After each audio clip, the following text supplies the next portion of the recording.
Ya, selamat malam semuanya, teman-teman semuanya. Hari ini kita akan belajar bersama atau berbincang bersama sesuai dengan tema yang sudah ada, yaitu talk show. Bagaimana sih menanamkan nilai karakter dengan senang, bahagia, dan tentunya gembira. Dan malam hari ini kita langsung saja perkenalan dengan praktisi pendidikan dan juga ya bisa dibilang guru. Nah, yang pertama adalah Kak Albert Hananto. Kak Albert ini seorang pendidik, instruktur, dan juga founder dari salah satu channel yang namanya Babi Bu Bepo. Kak Albert ini mengajar, pernah mengajar di SMA Negeri di Salatiga mulai tahun 2018. Betul ya, Kak Albert ya? Ya, ya, ya Kak Oke, Siman. dan yang kedua praktisi pendidikan dan youth mentor, namanya Kak Maria Indarsih. Itu Kak Maria ini eh, pernah mengajar 2011 itu di PAUD dan sekarang mengajar anak muda dan pendamping guru sejak 2017. Betul ya, Kak Maria? Ya, betul. Oke, selamat malam Selamat semuanya dan malam. langsung saja kita akan berbincang-bincang dan mengulik sekaligus juga kita semua bisa belajar terkait dengan topik malam hari ini dan langsung saja saya akan bertanya langsung ke Kak Albert. Eh, Menanamkan nilai karakter dengan senang, bahagia dan gembira. Nah, dari Kak Albert sendiri eh, pengalaman apa atau latar belakang apa yang membuat bahwa menanamkan nilai karakter ini harus dengan ya tiga cara itu, senang, bahagia dan juga gembira. Apa alasan yang mendasari bahwa ingin mengerjakan itu sebagai seorang pendidik? Itu gimana Kak Ya, Albert? sebelum menjawab, saya juga terima kasih buat Kak Siman yang sudah menemani kita ngobrol malam hari ini. Dan saya senang dan saya justru belajar juga dari Kak Siman ini. Ya, kalau senang, bahagia, dan gembira itu justru natural banget gitu ya, dengan skop yang lebih kecil, dari dengan diri sendiri dan dengan anaknya. Gitu. Jadi dengan diri sendiri saya mencermati bagaimana dalam ketegangan, dalam yang situasi yang tidak ideal dan tidak menyenangkan justru lahir sebuah karya.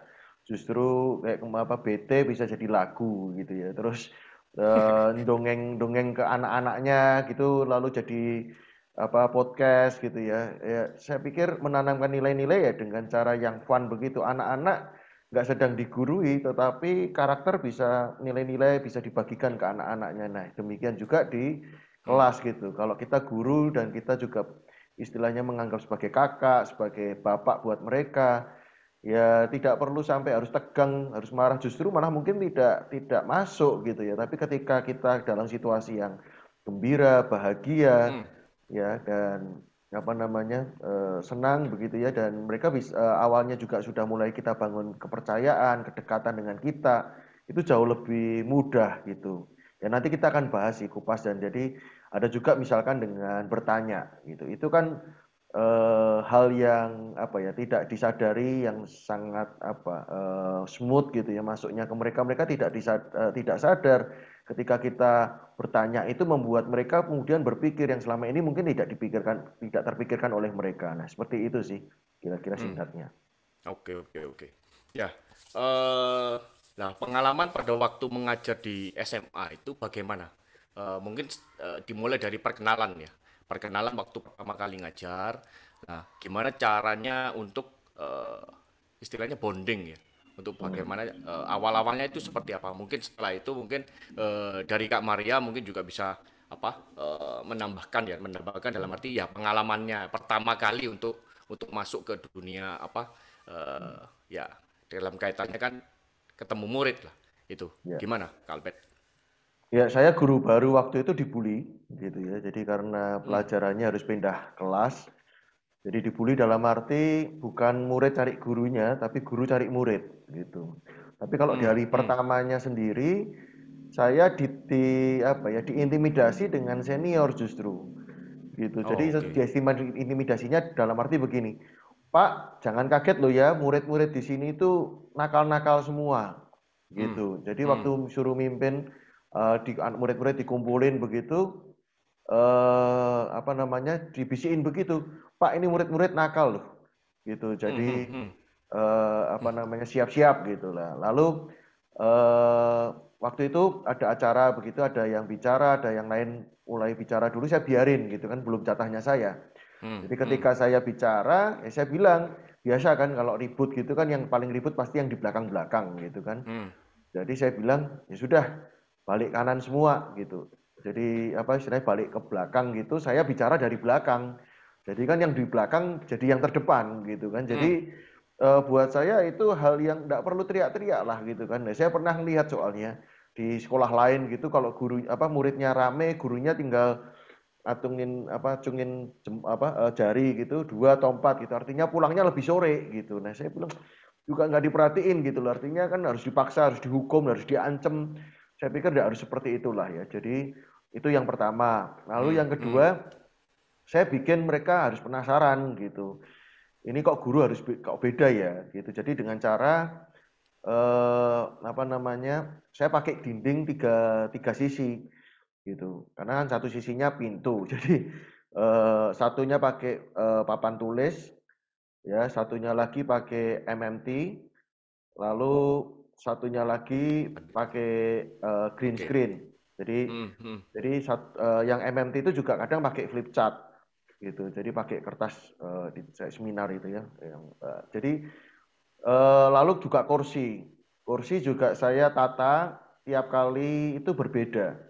Gitu. Kadang Hmm. modelnya setengah lingkaran, kadang model seperti kelas, kadang setengah apa namanya lingkaran full, Hmm. kadang modelnya miring begitu. Jadi kadang apa namanya kursi juga saya tata bolong-bolongan gitu kosong gitu. Terus mereka tanya Pak gimana nih duduknya di mana atau menghadap kemana gitu. Jadi mereka akan mau diapain lagi ya, mau diapain lagi ya gitu. Nah Hmm. ada beberapa hal yang juga menurut saya kemudian ya dalam proses itu yang saya lihat dalam pengalaman saya sebagai murid juga ada banyak guru itu ini kalau murid nakal itu dibicarain di ruang guru gitu, jadi rahasia umum Hmm. gitu. Tapi kalau murid berprestasi jarang dipuji. Nah, saya belajar Hmm. dari salah satu sekolah di swasta di Jogja yang kebalikannya, Hmm. yang kalau murid nakal hampir nggak ada yang tahu gitu. Kalau dipanggil pun Hmm. nggak ada yang tahu gitu. Tapi kalau dipuji, diumumkan gitu. Nah, itu proses yang kemudian sih gitu. Jadi kalau di awal-awal saya awalnya juga kemudian bikin-bikin kesepakatan gitu. Saya Hmm. kasih tahu Hmm. harapan saya, terus mereka juga silahkan tulis di podcast, maju ke depan, harapan kalian apa? Kalian pengen agama seperti apa? Gitu. Nah, salah satu masukannya adalah nggak mau ada PR, gitu. Nggak mau ada PR. Ya udah, saya Oke. bilang tak turutin, nggak ada PR. Jadi tugas Ah. pertama Hmm. saya waktu itu adalah tanya ke orang tua dan tanya ke pendeta, tapi apa istilahnya pemimpin mereka atau apa namanya pemuka agama gitu. Hmm. Jadi tidak dalam sekali waktu sih, maksudnya beberapa tugas kemudian mereka tanya Pak kok jadinya ada PR? Lo nggak PR lah, saya bilang Hmm. gitu. Yang ngerjain kan orang tuamu, kamu kan nggak ngerjain, kamu Hmm. kan cuma tanya ke orang tuamu aja. Jadi kan Hmm. saya deal dong Oke, sama oke. kamu, aku bilang gitu kan. Hmm. Nggak ada PR Hmm. toh? Oke, nggak ada PR, saya bilang gitu. Jadi Hmm. tugasnya Hmm. ya sejak itu saya nggak pernah ngasih PR gitu, nggak pernah ada PR gitu. Jadi kalau saya konsekuen gitu, kalau mereka usul, oke nggak mau Hmm. PR, alasannya kenapa?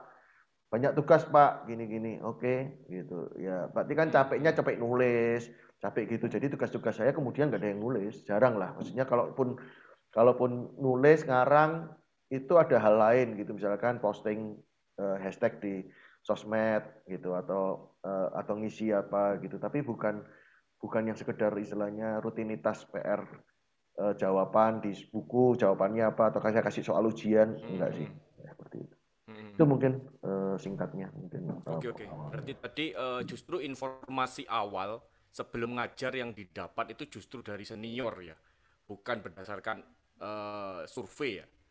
Maksudnya tadi kan, oh Hmm. situasi muridnya ini nanti kayak gini, muridnya seperti ini. Jadi situasi yang didapat justru dari senior-senior ke Albert ya. Iya, dan Oke, tapi oke. buat saya waktu itu enggak tak Hmm, dengerin sih, karena bagi saya gini, hmm, tidak ada murid nakal. Gitu aja sih. oke. Hmm, ya. eh Quote-nya cukup bagus, jadi tidak ada murid nakal. Jadi itulah mungkin yang bisa apa sebagai seorang pendidik untuk eh, apa ya berangkatnya dari situ ya, pola pikir guru itu sendiri ya. Oke, Iya.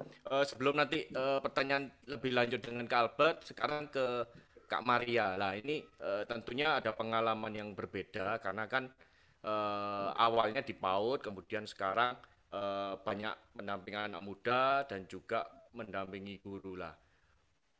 Pertama kali apa bertemu dengan murid-murid, itu apa yang muncul atau apa yang akan hendak dikerjakan seperti itu.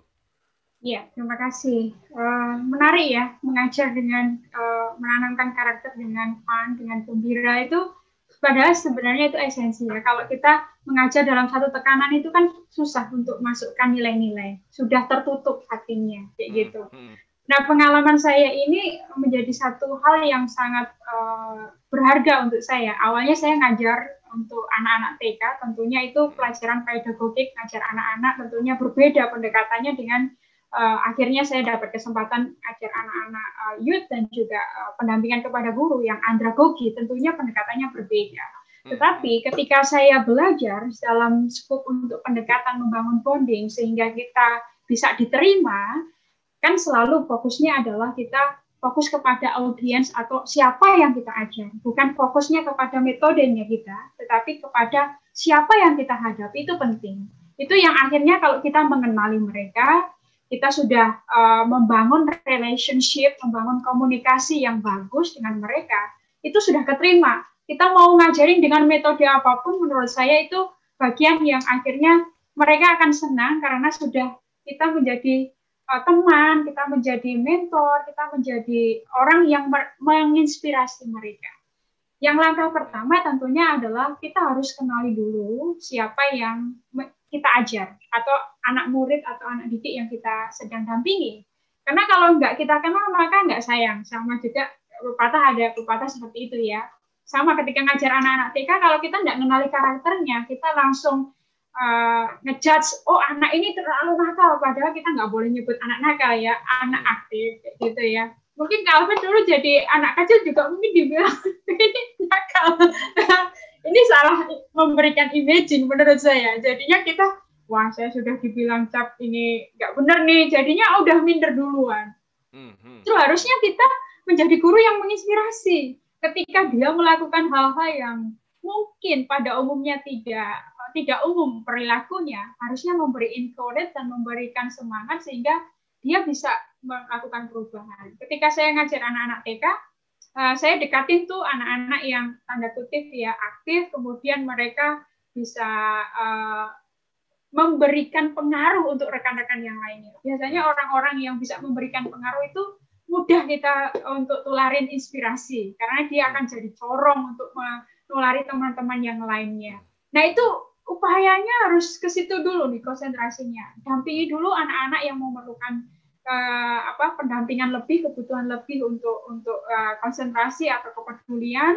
Dari situ mereka kalau sudah kita bisa mereka tangkap ya hati kita, namanya adalah set heart kayak gitu ya, ketemu hatinya, kita dapetin hatinya. Nah, kita akan dengan mudah untuk bisa membuat pembelajaran itu dengan fun. Kalau kita tidak bisa mengendalikan dulu, pasti kitanya yang stres dulu. Aduh, kenapa saya tidak bisa mengajar? Apa salah saya? Kayak gitu-gitu. Biasanya begitu. Tapi setelah kita bisa shut heart, kemudian bangun relationship kepada mereka, itu pasti kita akan mudah. Anak-anak itu dengan mudahnya menerima hati ya, karena sangat-sangat lembut hati anak-anak itu. Mereka aja sebelum jam mulai sudah datang duluan, panggil-panggil Bu Maria, Bu Maria. Dan itu membuat saya kangen ngajar anak-anak TK. Kemudian setelah pengalaman, akhirnya shifting ya, saya ngajar kepada andragogi, anak-anak orang dewasa.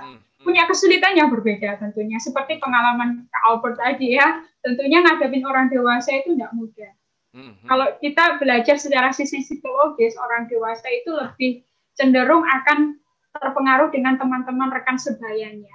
Jadi pengaruhnya kita itu kadang kalau kita belum kenal mereka ya dianggap siapa lo kayak gitu kan. Nah, ini guru ngapain sih coba-coba tahu kehidupan saya itu ngapain kayak gitu. Ya itu tadi yang dibangun adalah pertama kali untuk membangun trust dan membuat mereka happy adalah bangun set heart-nya. Kenali mereka, kemudian tahu apa yang menjadi concern-nya atau menjadi perhatian mereka. Kita coba ngulik apa yang menjadi ketertarikan mereka.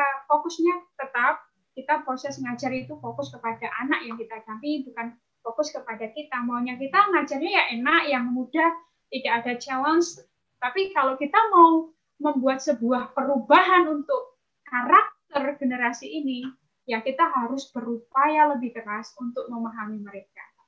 Ya itu yang bisa saya lakukan sih ya. Justru di situ menggali saya untuk banyak ketemu pengalaman-pengalaman baru dalam metode belajar. Akan sangat variatif. Berbeda ke angkatan, beda juga metode yang kita gunakan. It's fun and ya jadi kita itu energik untuk selalu ketemu orang-orang yang menantang gitu ya. Generasi yang penuh, wow ini ada sesuatu yang menginspirasi kita juga. Tidak hanya mereka yang terinspirasi dengan kita pun juga bisa terinspirasi dengan mereka. Karena sudah terbangun tadi ya, set heart-nya, kemudian bonding-nya, trust-nya. Jadi kayak kemarin kan Kak Albert reunian sama anak-anak remajanya atau anak-anak muridnya dulu kan. Jadi kayak sebangsa 11-12. Seumuran, merasa kayak seumuran. Ya. Karena Kak Albert ngenalin keinginan anak-anak muridnya, apa yang disenangi, dan kita bisa ngeblend itu sesuatu yang asik banget gitu loh. Jadi guru itu juga harus asik, jangan hanya kaku. Aduh, harus ngajar itu ceramah metodenya, kemudian harus begini. Hello, kita generasi ngadapin generasi Z dan generasi Alpha, guys. Makanya kita perlu kreatif, kita perlu tahu dunia mereka dan apa yang mereka sukain. Seperti itu sih. Oke. Ya, mungkin langsung dari Kak Albert ini mengangkat tangan. Ya,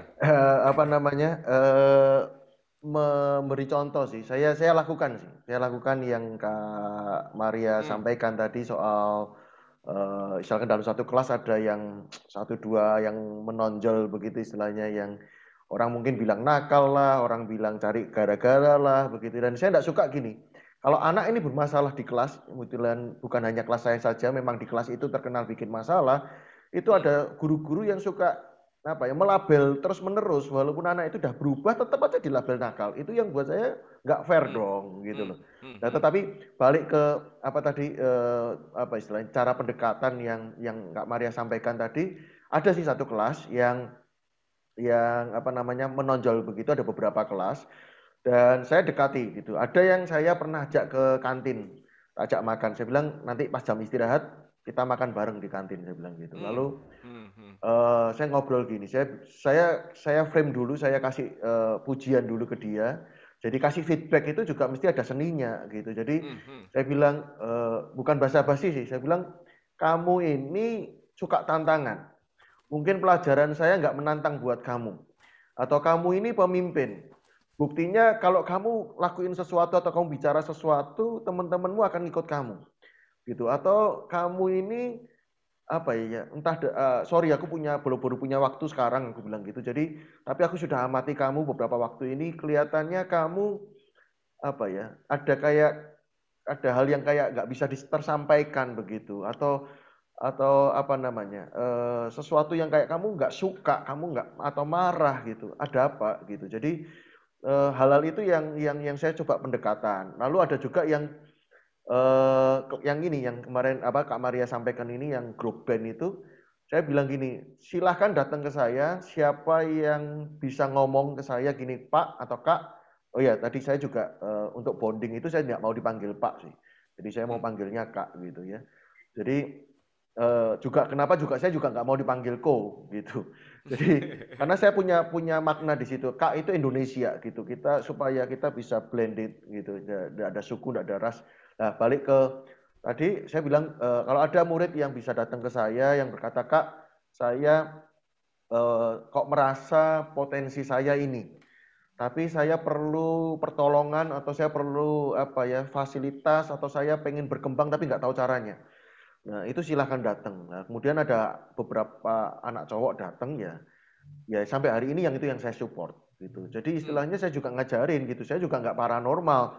Jadi saya ngajarin ngomong ke mereka. Kalau kamu nggak ngomong, aku nggak bisa gitu. Jadi sebelum pandemi pun saya udah ngomongin ke mereka gitu kan. Kalau sekarang kesulitan kan pakai Zoom kalau dimatiin semua kan susah itu guru kan. Tapi saya bilang yang penting tuh jujur, yang penting tuh ngomong gitu kan ya. Jadi apa namanya? Jadi itu yang saya pendekatannya gitu ya. Jadi mereka ini dulunya kalau di pelajaran agama justru tidak apa namanya tidak tertib, datang terlambat, alasan mulu. Tapi begitu karena grup band itu dan lalu setelah band saya bisa ngasih apa ya bisa ngobrol bareng dengan mereka. Nah itu justru yang apa namanya yang membuat mereka akhirnya jadi pemimpin. Jadi kalau pelajaran apa namanya ada pelajaran gitu mereka yang apa istilahnya ngejar-ngejar temennya, ayo masuk, terus duduknya di depan pula gitu. Nah dan bahkan ya mereka sadar diri kalau ngantuk karena kan sejak saya dibully yang tahu ya tadi yang dibully itu, jadi ceritanya mereka ada satu kelas yang kelas 12 malahan itu yang sembunyi di gudang aula. Nah itu apa namanya? Saya bilang yang penting itu jujur. Nggak apa-apa kamu bosen belajar, kamu nggak mau pelajaran boleh, gitu. Tapi ngomong. Nah, akhirnya dari situ berkembang tadi yang saya bilang kesepakatan-kesepakatan itu banyak sih kesepakatan yang di tempat saya. Termasuk misalkan boleh makan, boleh minum, boleh. Buat saya nggak penting sih. Saya bilang sampai ke mereka bilang gini, kalau saya punya sekolah ini, kalian pakai celana pendek pun saya izinkan, gitu. Jadi kalau yang saya nggak mau, saya juga kan saya nanti tukeran harapan kan. Yang saya harapkan tuh Anda dengerin, Anda paham, Anda jujur. Artinya kalau nggak paham yang ngomong, dan saya juga misalkan menghargai misalkan proses bukan hasil. Nah, itu saya ngomong ke mereka. Jadi apa namanya termasuk kalau mereka saya bilang kalau mereka nggak boleh ngobrol sendiri, ngobrol dengan temen, lalu tidur karena itu mengganggu suasana gitu. Jadi kalau kamu mau berdiri, karena saking ngantuknya kamu mau berdiri, silahkan. Kamu mau Pak capek punggungnya, mau duduk di bawah, silahkan. Jadi ada beberapa kali Pak duduk di bawah aja ya Pak, apa nggak panas gitu. Silahkan buat saya gitu. Ya. Oke, Kak Maria langsung aja raise hand ini. Monggo. Ya. Menarik tadi yang disampaikan sama Kak Albert, nggak mau dipanggil Kak, karena mau menanamkan nilai karakter kebangsaan juga. Saya punya pengalaman mendampingi anak mentor muda yang dari berbagai daerah, dari Indonesia Barat sampai Indonesia Timur. Saya dapat kesempatan untuk mendampingi mereka dan memang pengalaman yang luar biasa karena masing-masing daerah itu punya stereotip atau punya kebudayaan masing-masing ya tentunya gitu. Dan biasanya stereotip itu melekat. Kita sudah punya pattern, oh ini orangnya pasti begini nih dari Indonesia Barat. Contohnya orang Batak, dia akan ngomongnya keras. Kalau Indonesia Timur nanti juga pasti ada bagian-bagian yang mereka terlabeli kayak gitu. Dan pengalaman saya ketika saya mendampingi mereka, tentunya perjuangan untuk mereka menempuh pendidikan itu kan butuh di coach ya, perlu diperkuat dengan diinspirasi bahwa kalian bisa meskipun dari daerah bisa membangun karakter tekun, membangun karakter rajin, kemudian bisa berprestasi. Nah, satu hal yang saya lakukan adalah ketika berbagai macam daerah itu ngumpul dalam satu in-house kayak gitu dalam pondokan yang saya dampingin, yang saya lakukan adalah untuk mereka tiap pagi saya tanyain bagaimana perasaan mereka. Dari situ menjadi sebenarnya jalur untuk saya akhirnya apa yang menjadi kerinduan mereka atau harapan mereka hari ini. Itu menjadi jembatan untuk saya bisa coach secara pribadi. Kalau ada kesulitan, contohnya ketika mereka belajar kayak gitu, saya akan dampingi. Sampai ada yang pernah dari anak Papua itu mau pulang karena sudah nggak bisa ngikutin ngejar pelajaran dengan yang lainnya kayak gitu. Benar-benar udah Kak saya nyerah saja kayak gitu. Tulis pun juga masih kayak salah-salah kayak gitu ya. Dan waduh saya sebagai mentor juga mengasihi dia, jangan sampai dia gagal. Itu bagian yang butuh diperjuangkan juga kayak gitu. Saya minta untuk dia menulis ya, belajar menulis, menyalin kayak gitu sampai segitunya sehingga benar-benar diberikan kepercayaan atau ruang lebih untuk dia bisa tampil dan bisa menampilkan diri lebih percaya diri sehingga menolong dia lebih confident, kemudian bisa lebih oh ya aku punya potensi kayak gitu. Dan akhirnya dalam proses yang tidak mudah ya up and down kayak gitu, saya terus encourage, kemudian teman-temannya juga saling menolong, itu yang disebut dengan kebinekaan Tunggal Ika itu ya begitu, meskipun berbeda-beda tetapi tetap satu juga, meskipun dalam kesulitan daerah mana tetap ayo kita mau belajar bersama, itu pengalaman yang luar biasa, karakter kebangsaannya dibangun waktu itu. Saya ngerasain sekali gitu, wah ini Indonesia ini nih, saya sudah merasa menjelajah di berbagai daerah kayak gitu karena nemu karakter di youth yang saya dampingin kayak gitu. Akhirnya pada satu titik dia berhasil menyelesaikan studinya. Itu sesuatu yang wow, thanks God kayak gitu loh. Dan itu bagian yang kita harus melihat nih, mutiara terpendam dalam setiap anak murid yang kita dampingin. Jangan sampai kita menyerah, kayaknya dia udah deh nggak mampu nih secara IQ mungkin jongkok atau apa, tetapi kalau kita bisa melihat potensi dan kita bisa mendrive-nya untuk dia berjuang, kemudian akhirnya dia rilis melepas potensinya, dia bisa berhasil dan bisa jadi berkat buat daerahnya. Dia sekarang dia udah kembali jadi guru apalagi, wow itu luar biasa. Akhirnya dia bisa nampingin murid-murid yang lain untuk juga memberkati daerahnya kemudian. Itu sih. Ini belum apa-apa sudah isinya mantap semua ini ya. Jadi langsung saya yakin sih buat rekan-rekan para pendidik yang nantinya tentunya belajar dari Kak Maria dan Kak Albert ini ya ini kan praktikal sekali ya apa yang disampaikan oleh kakak-kakak ini, dan lingkupnya sih ya setiap tadi dikatakan bahwa tidak ada murid yang nakal, kemudian guru harus kreatif, bonding dengan murid. Nah itu adalah salah satu dari beberapa karakter yang tentunya harus diajarkan juga gitu loh. Nah pertanyaan berikutnya untuk Kak Albert itu dalam istilahnya goal settingnya itu adalah karakter. Nah, penentuan karakter ini itu karena tadi Kak Albert bilang berkecimpung di salah satu SMA di Salatiga, itu karakter yang hendak dituju itu disesuaikan dengan visi misi dari sekolah, kemudian berusaha untuk diterjemahkan dengan nilai-nilai yang dipunyai oleh Kak Albert atau gimana? Itu mungkin secara untuk teorinya ya. Kemudian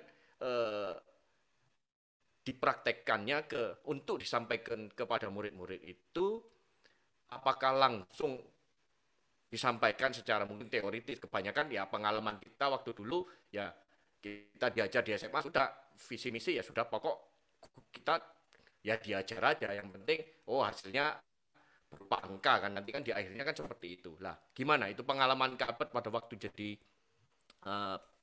pengajar di SMA itu seperti apa untuk membreakdown ya visi misi itu seperti apa? Di mute Kak Albert, ke mute. Saya punya hidden kurikulum sih. Jadi pelajaran agama ya materi gitu, bab ke bab gitu. Tetapi spesifik ke karakter kan nggak ada gitu. Jadi padahal judulnya kan budi pekerti gitu lah. Jadi saya punya hidden kurikulumnya 3C. Jadi kelas 1 itu adalah care gitu. Jadi caring. Lalu kelas 2 itu collaboration, kelas 3 itu kreatif dan courage gitu ya. Jadi mungkin 3 atau 4C lah ya. Jadi nah saya gini, kenapa kok care? Karena dasarnya harus peduli. Itu saya ngelihatnya anak muda itu banyak yang cuek. Lalu yang kedua, courage itu di collaboration dan courage itu di kelas 2, sorry, kelas 11 ya. Lalu yang kelas 3 kreatif. Jadi yang kelas 2 itu kolaborasi. Jadi itu kan juga dibutuhkan di masa-masa seperti ini. Lalu yang ketiga itu kreatif. Jadi bayangan saya gini, kelas 1 itu peduli. Mereka kalau kita bilang gini, melahirkan pemimpin itu kalau mau jadi jawaban nggak tahu soalnya gimana gitu loh. Mau jadi jawaban atas apa gitu. Jadi kalau dasarnya ya harus tahu masalah gitu. Jadi yang kelas pertama kelas 1 itu, yang kelas 2 atau kelas 11 itu saya mau meningkatkan levelnya. Jadi kalau kelas 10 tugasnya kelompok, kalau kelas 11 tugasnya satu angkatan. Itu kan mereka kan konflik pasti gitu. Untuk rapat aja susah kok gitu kan. Semua nggak bisa hari ini, nggak bisa aku les, aku ini itu kan susah gitu. Jadi lalu juga aku nggak cocok, aku nggak mau sama si A si B gitu. Jadi kelas 10 pun sudah tak biasain, saya pengen mendeteksi. Jadi kalau bikin kelompok kadang saya bikin, tapi kadang mereka yang tak minta bikin. Dan kadang tak kasih kesempatan juga. Kalau nggak mau kerja kelompok, nggak apa-apa. Maju ke saya, bilang ke saya, Pak, tugas ini saya mau sendirian. Ada beberapa orang gitu. Jadi, nah lalu yang kelas 12 adalah, saya pikir gini, harus menghasilkan sesuatu lah. Anda udah belajar banyak hal, Anda belajar banyak pelajaran, apa yang bisa dimanfaatkan, apa yang bisa digunakan gitu. Jadi, itu sih, tapi kalau boleh sih minta waktu sebentar, meneguhkan, mengkonfirmasi setuju dengan apa yang Kak Maria sampaikan tadi ya. Gitu. Kita ini di Asia itu jarang yang menanyakan soal perasaan. Itu seringkali dalam diskusi-diskusi kita seringkali tanya gini, gimana menurutmu? Gitu. Jadi dalam dialog-dialog tadi tugas ada yang marah, itu saya konfirmasi, kamu nggak suka, kamu marah, nggak apa-apa ngomong gitu, apanya gitu ya, misalkan apa yang keberatan buat kamu gitu. Jadi lalu itu apresiasi itu perlu gitu. Nah saya punya ruangan sendiri, saya ini guru yang ribet menurut saya. Jadi karena kalau bagiin soal ujian itu nggak pernah tak bagiin di depan kelas, tak panggilin satu-satu atau tolong dibagiin gitu. Nggak pernah saya. Saya punya ruangan sendiri, jadi saya pasti korbankan 1 jam pelajaran dalam setahun itu beberapa kali. Yang pertama untuk kelas 10 saya korbankan di pertemuan pertama. Berarti pertemuan kedua lah, karena pertemuan pertama saya perkenalan lalu bagi form, pertemuan kedua itu sampai beberapa pertemuan ke belakang itu saya panggilin satu-satu, 4 mata di ruangan yang lain. Lalu kalau bagi ujian pun juga saya panggil di ruang lain. Saya akan tanya duluan, kamu kenapa nilaimu begini? Atau saya pernah kerjain, gitu. Saya pernah bikin anak nangis gara-gara ini. Jadi bukan karena nilai jelek, tapi justru ketika nilai bagus. Jadi saya pernah bercanda gini. Jadi itu soal hasilnya itu saya pegang, saya belum bagiin. Lalu saya tanya, kamu coba merasa dapat berapa sih gitu. Kamu kamu dapat berapa? Wah, biasa aja, Kak. Lah kenapa? Nggak belajar ya, perasaan ada yang nggak bisa sih, Kak gitu. Oke. Saya tanya. Terus saya cuma tatap matanya doang, saya bilang gini. Kamu tahu enggak? Kalau nilaimu tuh tertinggi satu kelas ini. Kalau nilaimu ini tertinggi satu angkatan ini. Dan pernah ada yang bilang ke kamu enggak, kalau kamu tuh pinter. Saya bilang gitu. Jadi waktu awal-awal, bahkan kalau di kelas 10 tuh saya sampai analisa tulisan tangan. Saya bilang, ya ala kadarnya saya sih. Kadang kan ada orang ngisi, kalau ada dari jawaban ujian itu saya enggak bahas jawabannya duluan. Misalkan soal urian 10, ada anak yang kertasnya itu dibagi 2 dulu. Lalu udah dinomorin dulu gitu. Jadi kalau kosong ya dibiarin kosong di situ gitu. Nah, saya bilang kamu itu orangnya rapi, kamu itu terencana, kamu itu tertib. Nah, kalau ada anak yang tulisannya bagus konsisten, saya bilang kamu itu konsisten. Mungkin ini analisa-analisa yang salah, tapi dalam persepsi saya bilang saya puji dia gitu. Dan kadang saya bilang jawaban kamu jawaban yang nggak terduga, saya bilang gitu. Nah, itu ada yang membuat mereka nangis gitu. Saya pernah dalam 1 minggu bikin mereka nangis gitu. Maksudnya beberapa anak nangis gitu. Hanya gara-gara saya tanya kan, karena saya kaget gitu. Kok bisa kamu nangis? Aku ya karena saya di rumah selalu dibandingin sama kakak saya. Saya di rumah selalu dibandingin sama ini gitu. Itu membuat mereka punya pengalaman yang berbeda. Dan saya kalau marah pun, saya bilang gini, tolong kamu keluar. Gitu. Bukan keluar tak hukum, enggak. Tunggu saya di luar. Jadi akhirnya ya saya saya tinggalkan yang beres gitu. Saya akan empat mata di luar, saya ngobrol dengan mereka. Gitu. Jadi nggak pernah saya marahin orang di depan gitu. Ya pernah satu dua kali ngwakal buandel gitu ya. Tapi bukan apa ya, sudah pilihan terakhir dan itu sudah tawaran gitu. Jadi kalau saya lebih baik kita ngomong empat mata gitu. Jadi bahkan kalau ada masalah di keluarga atau apa, saya panggil mereka, nggak ada yang tahu gitu. Jadi itu saya coba tadi saya sampaikan itu, dan mengenali potensi itu dari awal sih gitu. Saya akan kasih kuesioner termasuk bakat minat, termasuk kepribadian, tes DISC itu saya teskan ke mereka. Dan saya tanya ke cita-cita mereka. Bahkan saya pernah modal beli bukunya Mary Riana, jurnal. Saya ajari mereka planning 1 tahun, 3 bulan, 1 bulan. Lalu apa yang membuat mereka tidak berubah? Kenapa resolusi hanya bertahan di awal tahun? Lalu apa keinginan mereka, harapan mereka, kendala mereka apa? Dan saya kadang mengkonfirmasi, kamu dokter cita-citanya. Terus kepribadian kamu melankolis.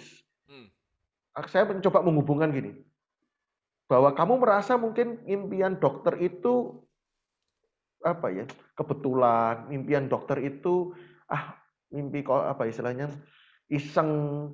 Tapi lihat bahwa Tuhan itu menciptakan kamu dan memperlengkapi kamu. Keinginanmu itu bukan kebetulan, ternyata cocok kan? Saya bilang gitu. Dengan misalkan juga cocok dengan hobinya, cocok dengan kepribadiannya. Saya bilang bahwa tidak kebetulan kan, bahwa itu kalau kamu sekarang udah dimodalin seperti ini, itu kan cocok, berarti kamu bisa kan. Berarti kamu nggak bisa bilang, aku nggak bisa kok, aku nggak punya modal. Ini modal yang sudah Tuhan berikan buat kamu. Nah, kadang beberapa kali pun itu ada orang yang meneteskan air mata kayak gitu karena konfirmasi gitu. Karena nggak banyak yang, apalagi selain perasaan, pertanyaan tentang perasaan itu jarang disampaikan. Tapi juga kadang kita cowok-cowok ini kurang ekspresif di Asia gitu. Jadi kurang apa ya, sekedar tepukan, sentuhan, afirmasi bahwa kamu nak bisa. Gitu. Berapa banyak yang ngambil raport tuh kan ibu-ibu bukan ayah. Gitu. Jadi saya senang ada teman yang punya slogan ayah hadir. Gitu. Karena itu sangat berpengaruh banget, konfirmasi dari orang tua gitu ya. Kamu bisa nak, kerjakan nak, coba dulu lah. Kayak gitu. Jadi ada tugas-tugas yang mereka nawar, Pak, jangan besok saya yang maju, Pak. Enggak. Nah, kalau mereka tetap akhirnya saya paksa maju. Nah, kadangkala saya kasih penghargaan di pertemuan besar. Bahkan di akhir semester, saya kasih hadiah untuk proses. Jadi nilai karakter yang seperti itu misalkan. Dalam tahun terserah saya ngasih hadiah gitu ya. Jadi di akhir semester saya akan manggil beberapa orang, saya bilang di depan umum gitu ya, di depan semua murid seluruh angkatan, saya bilang, tahun ini saya mau ngasih hadiah buat mereka bukan yang berprestasi secara nilai. Tetapi buat saya adalah perubahan yang luar biasa, buat saya itu keren banget. Ya itu saya akan panggil contoh orang-orang yang malu, introvert, yang nggak berani ngomong di depan, public speaking. Tapi mereka berani, saya bilang, kamu udah ngalahin dan lawanmu bukan orang lain. Lawanmu adalah dirimu sendiri. Gitu. Kamu sudah memberi versi yang terbaiknya dirimu sendiri. Dari kemarin itu kemenangan, itu keberhasilan, bukan kamu ngalahin orang lain. Nah, itu seperti itu sih. Gitu. Oke. Sorry jadi Ya. melebar. Nah, cukup menarik tadi apa yang saya tanyakan. Ternyata ya mungkin tanda petik ya ada pengalaman dari Kak Albert ini, ada hidden curriculum ya yang disampaikan ya. Dan saya pikir sih itu bukan sesuatu yang tidak diperbolehkan atau apa ya, tetapi kan goalnya yang penting, saya ngajar itu, saya punya anak murid yang memang harus aku arahkan karakternya sesuai dengan karakteristik masing-masing. Oke, sekarang ke Kak Maria dulu. Mungkin nanti Kak Maria ingin bertanya juga ke Kak Albert dari apa yang di-sharingkan, silakan langsung aja. Oke, sekarang saya tanya dulu sama Kak Maria. Nah, sama seperti pertanyaan yang tadi, tentunya dari institusi di mana Kak Maria bekerja, tentunya kan punya visi misi yang tentunya dijabarkan dalam goal setting, oh karakter murid nanti yang dituju seperti ini, seperti ini. Nah, pengalaman dari Kak Maria sendiri untuk menerjemahkan visi misi terkait dengan pengembangan karakter untuk diterapkan di kelas itu, apakah pengalamannya juga sama dengan Albert? Ada hidden kurikulum seperti itu atau gimana? Itu. Silakan Kak Maria. Iya, tentunya karakter itu kan sesuatu hal yang diulang-ulang ya. Tidak bisa sekali kita ajar, kita lakukan, kemudian tercetak karakter yang diminta. Tentunya kalau kita melihat visi misi, tentunya itu turunan dan kemudian terimplementasi dalam kehidupan sehari-hari. Ya tidak langsung disampaikan dengan vulgar, tapi dalam proses pembiasaan yang biasanya kita lakukan di proses pendidikan kita, itu bagian dari proses pembentukan karakter. Contohnya untuk belajar untuk disiplin, kita melatih, kita ngasih aturan nih, kesepakatan kepada anak didik kita. Pokoknya datang sampai kelas jangan terlambat ya, minimal 10 menit sebelumnya. Itu melatih, dan kalau ada yang terlambat nanti konsekuensinya apa? Itu bagian sebenarnya melatih proses karakter disiplin, kedisiplinan anak kayak gitu. Kemudian kita belajar juga gratefulness gitu ya, sikap hidup bersyukur. Bayangkan kalau anak-anak kita itu tidak pernah punya rasa bersyukur. Padahal dasar dari segala sesuatu itu kan merasa, oh aku berharga, bersyukur karena aku diciptakan begitu luar biasa. Itu bagian self-esteem-nya dia, kayak gitu ya. Nah kalau dia tidak bisa merasakan tiap hari bahwa nafas yang diberikan Tuhan itu adalah ucapan syukur, itu anak-anak kita akan tercetak mental yang suka menuntut, kemudian ya tidak terima, kemudian suka menuntut ya, istilah ya seperti itu. Kemudian yang kita lakukan adalah pelatihannya, kemudian diberikan waktu selama 2 atau 3 minggu untuk mereka itu belajar menulis apa sih yang diucapkan syukur hari-hari ini, setiap harinya, entah itu sesuatu yang simple, entah itu even ketemu, oh ya saya bersyukur karena saya bisa berbagi makanan snack yang saya miliki kepada teman saya bisa menjajankan atau membagi uang jajan saya kepada teman sebelah saya. Ada hal-hal yang sepele mungkin ya bukan sepele juga ya, saya bersyukur karena saya hari ini bisa bernafas. Terus ada juga yang lucu, saya bersyukur karena hari ini saya bisa hidup. Itu bagian yang melatih bersyukur. Itu dilakukan harus secara kontinu. Kalau di dalam repetition kemudian diajarkan selama 6 kali itu kan baru mengena di hati ya. Kalau itu gagal dalam prosesnya, karakter terbentuk selama 21 hari, nah itu match juga. Kalau itu bisa disiplin dilakukan, ya bisa terjadi proses pembentukan karakter. Kemudian untuk melatih hal-hal yang lainnya tentu yaitu tadi lewat pembiasaan yang dilakukan di dalam proses pendidikan. Contohnya ngantri ketika berbaris, ketika maju ke depan ataupun antri untuk apapun diajarin untuk belajar untuk antri. Nah itu bagian sebenarnya melatih kita di karakter, dilatih. Memang itu bagian dari hidden curriculum, sama seperti Kak Albert tadi sampaikan, karakter guru yang menguasainya dan guru yang akan mengimplementasikannya di dalam proses pendidikan. Dalam mengajar langsung otomatis itu tergambarkan dalam kegiatan-kegiatan juga sih kayak gitu. Jadi memang tidak ada satu pembelajaran khusus, tetapi langsung praktek. Kemudian itu dilakukan berulang-ulang sampai anak itu memiliki kebiasaan yang sama, di rumah pun melakukan kebiasaan yang sama. Contohnya kalau anak TK ngajarin berdoa dulu sebelum makan.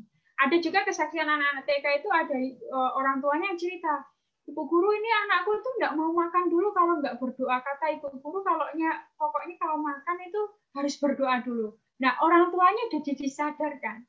Sebenarnya proses pembiasaan itu dilakukan di sekolah supaya hal-hal yang baik juga bisa dilakukan di rumah juga kayak gitu. Makanya penting sekali karakter itu sebenarnya, pendidikan karakter itu ada kesinambungannya dari sekolah kemudian juga dilakukan hal yang sama di rumah. Makanya penting sekali komunikasi atau relationship juga dibangun dengan orang tua supaya apa yang karakter kebiasaan yang dilakukan di sekolah itu tidak putus kayak gitu loh. Nah, kalau itu putus, bagaimana bisa membentuk sebuah karakter kayak gitu? Akan sangat susah. Menurut saya begitu sih. Ya, hidden curriculum, tetapi itu berulang-ulang kali dilakukan sehingga terbentuklah satu perubahan sikap dari anak yang kita layani ataupun yang kita dampingi gitu. Oke. Ya. Mungkin dari Kak Maria ada yang ingin langsung ditanyakan sama Kak Albert. Sebentar, kalau enggak saya ini nambahin sebentar. Oke. Ya, silakan. Gini, karena kenapa punya hidden curriculum? Karena saya merasa gini, karakter tuh luas banget, mau dibahas tuh banyak gitu, dan kita tidak mungkin bisa ngubah semuanya gitu. Dan buat saya untuk mengoreksi, karena usianya udah gede kan SMA, jadi untuk mengoreksi mereka, cara pandang mereka itu nggak mungkin kalau mereka nggak jujur gitu, karena kan saya mereka masih bisa diajak ngomong gitu. Kalau mereka ngomong aja nggak mau, kan buat saya susah gitu. Jadi kenapa saya tekankan juga soal misalkan tadi kejujuran. Dan ketika kita memprioritaskan kurikulum tertentu, karakter tertentu, ya berarti kita akan korbankan yang lain. Ada beberapa karakter lain yang istilahnya antar dulu deh. Jadi kalau istilahnya jujur, ya sudah, hargai kejujurannya dulu. Yang karakter lain mungkin kok terlambat gitu ya. Misalkan Pak WA gitu ya. Dulu awal-awal susah. Tapi misalnya Pak, saya makan dulu ya Pak. Atau Pak, ini saya lapar nih Pak, belum makan sarapan. Ya penting mereka jujur dulu. Nah, solusinya mungkin pelajarannya ditunda, mungkin dimundurin, kasih kesempatan mereka di kelasnya macam-macam sih. Kadang saya bilang gini, bisa enggak kamu bawa bekal enggak? Kalau bawa bekal, saya kasih waktu, kamu makan tapi makan di kelas. Jadi saya enggak akan pelajaran, kamu makan dulu, tapi makannya di kelas di depan saya gitu. Maksudnya ada di kelas. Nah, misalnya jadi maaf, Kalbert, mungkin diulangi, agak ada yang keputus barusan ini. Enggak, maksudnya tentang prioritas karakter itu ketika misalkan tadi ada anak yang WA Pak, pelajaran mau pelajaran ini Pak, saya lapar belum sarapan. Nah itu saya tanya, belum sarapan mau di kantin atau kamu nggak ada uang atau kamu bawa bekal. Kadangkala ada yang tak suruh tetap di kelas, kamu kalau bawa bekal ya udah makan di kelas saja. Atau yang kedua, bahkan saya pernah sih tak balik, ya sudah deh kalau gitu kita pelajarannya di kantin, saya bilang gitu. Jadi kadang saya pernah juga, yuk pelajaran di mana ya, di perpus gitu, atau pelajaran di taman yuk. Nah jadi yang penting jujur gitu. Kalau kita bicara soal jujur, saya pernah kelas 12 itu kan banyak tryout, mau ujian. Hari itu juga ada ujian. Terus tiba-tiba ada pelajaran lagi. Pak capek Pak ujian. Ya sudah. Akhirnya saya pernah suatu kali itu TikTokan. Ya jadi benar-benar main TikTok. Ya karena saya menghargai jujur gitu. Kejujuran itu. Jadi kalau semua karakter diambil semua susah ya. Jadi menurut saya, nah, jadi ketika tadi hidden curriculum, kalau praktisnya tadi kelas 1, saya problem solving. Ya, jadi mereka tak suruh liburan ketika kelas 3 ujian, mereka ke lingkungan, cari masalah, bukan bikin masalah ya, tapi cari masalah gitu ya. Dilihat masalahnya apa, lalu solusinya apa. Mereka harus proposal ke saya. Nah, mereka harus adu argumen sama saya. Contoh kebersihan. Kalau kebersihan, solusinya, misalkan tiba-tiba solusinya nambah atau beli kotak sampah. Saya tanya, masalahnya apa dulu? Masalahnya tidak ada kotak sampah atau kesadarannya? Kesadaran masyarakat di situ yang kurang. Kalau kesadarannya, berarti kamu campaign, kamu bikin kampanye, kamu bikin gerakan, bukan kotak sampah gitu. Jadi ya harus adu argumen. Nah, tetapi eksekusinya, saya nggak eksekusi di kelas 10. Eksekusinya di kelas 11 gitu. Jadi itu contohnya. Lalu ya kalau kelas 11 lebih ke kolaborasi, dan daripada mereka saya ajar nggak mau, kadang misalnya untuk tadi katakanlah ada ibadah atau apa, ya saya bawa aja, kebetulan sebelah SMP. Jadi saya mempercayai apa yang kita yakini sama-sama dengan seperti saya dengan Kak Maria punya. Jadi nilai yang sama, misalnya pemimpin itu cara paling efisien atau paling efektif atau cara paling paling berhasil itu dengan cara diberi kesempatan. Lalu yang kedua, kita bertumbuh ketika menolong orang lain bertumbuh. Jadi ya saya kadang untuk membuat mereka supaya tidak ngomong doang gitu, istilahnya cuman gajah di belangkoni gitu, istilahnya apa ya, bisa ngomong tapi nggak bisa ngelakuin.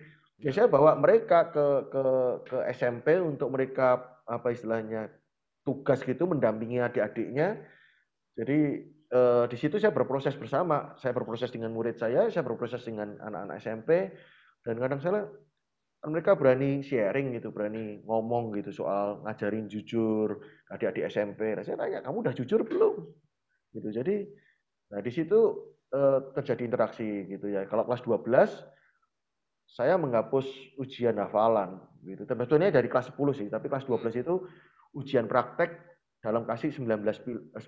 Saya punya prinsip gini, pilihan itu jauh lebih baik daripada tidak ada pilihan.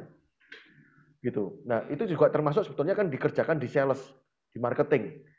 Cara orang dealing tanpa sadar itu kan closing, misalkan gini, Pak, oke Pak, yang warna merah atau warna biru Pak? Itu kan kita digiring untuk sudah memutuskan iya. Gitu. Jadi sebenarnya kamu mau milih yang mana sih? Sebetulnya kan sama, tugas dikerjain sama dia sih sebenarnya. Gitu, daripada kamu ngapain marah-marah gitu. Kenapa nggak kamu kasih pilihan gitu? Sehingga dia merasa udah pilihan segini kok aku tetap nggak ngerjain sih, kan kebangetan gitu, keterlaluan gitu. Atau bahkan saya masih ngasih kesempatan, kamu boleh usulkan yang tidak ada di situ. Jadi kalau tugas pun sebenarnya bisa digiring seperti itu sih. Oke, kalau kamu nggak mau tugas ini, lalu alternatifnya apa? Nah, jadi saya pernah sekali waktu ini sih, apa namanya, absen itu mereka pakai QR code. Jadi sekali semester pakai QR code. Saya pengen gini sih, pengen ngasih teladan ke mereka. Karakter kan mau nggak mau harus ada keteladanan. Nah, saya pengen gini, kalau guru aja masih mau belajar, kenapa kamu nggak mau belajar sih? Gitu, istilahnya pengen kasih teladan gitu loh. Aku aja masih belajar, hari ini aku ikut kursus, aku hari ini belajar gitu, ngembangin diri. Nah, jadi dan juga pengen istilahnya di mereka tuh saya nggak pengen kelihatan kuno gitu loh, nggak ngeling, nggak bisa nyambung dengan mereka. Nah, tapi suatu saat diprotes sama murid, Kak, apa namanya, nggak suka gitu pakai cara itu. Loh, saya bilang cara yang mana? Cara pakai absen, pakai QR code. Oke, caranya atau apanya yang kamu nggak suka? Gitu. Kadang-kadang kan kita pasti klarifikasi, gitu ya. Apanya yang kamu nggak suka? Ya kelamaan Kak, gitu. Waktunya habis untuk ngabsen. Nah, analisamu apa? Kenapa jadi lama? Ya kakak yang absen sendirian, gitu. Ya sudah, saya bilang gini, saya nggak bisa maksa murid untuk bantu saya karena saya nggak beliin handphonenya. Saya bilang gitu. Jadi siapa yang mau menolong saya dengan senang hati dong. Berarti kamu juga, saya bilang keren banget. Kamu bisa melihat suatu masalah dan kamu bisa analisa, itu keren banget gitu. Jadi terus waktu saya bilang gitu, dia langsung sadar, Pak, tapi kan saya handphoneku nggak bisa diinstal untuk scanner itu, jadi nggak bisa bantuin. Saya bilang, oke, buat saya gini, solusi, kamu udah mikirin solusinya, kamu tahu solusinya. Terus kalau kamu nggak bisa jawaban, buat saya ciri pemimpin yang kedua adalah dia bisa mempengaruhi temannya. Jadi kalau dia sendiri nggak bisa jawaban, tapi mungkin dia bisa menggalang lebih kekuatan yang lebih besar. Saya bilang, saya menghargai proses itu, nggak gampang loh mempengaruhi orang ikut kamu. Saya bilang gitu. Jadi jadi gimana? Saya bilang gitu. Oke Pak, tak coba ya. Gitu. Jadi sore-sore saya dapat WA, Kak, apa? Dia nyebut temannya gitu ya. Itu mau Kak bersedia gitu.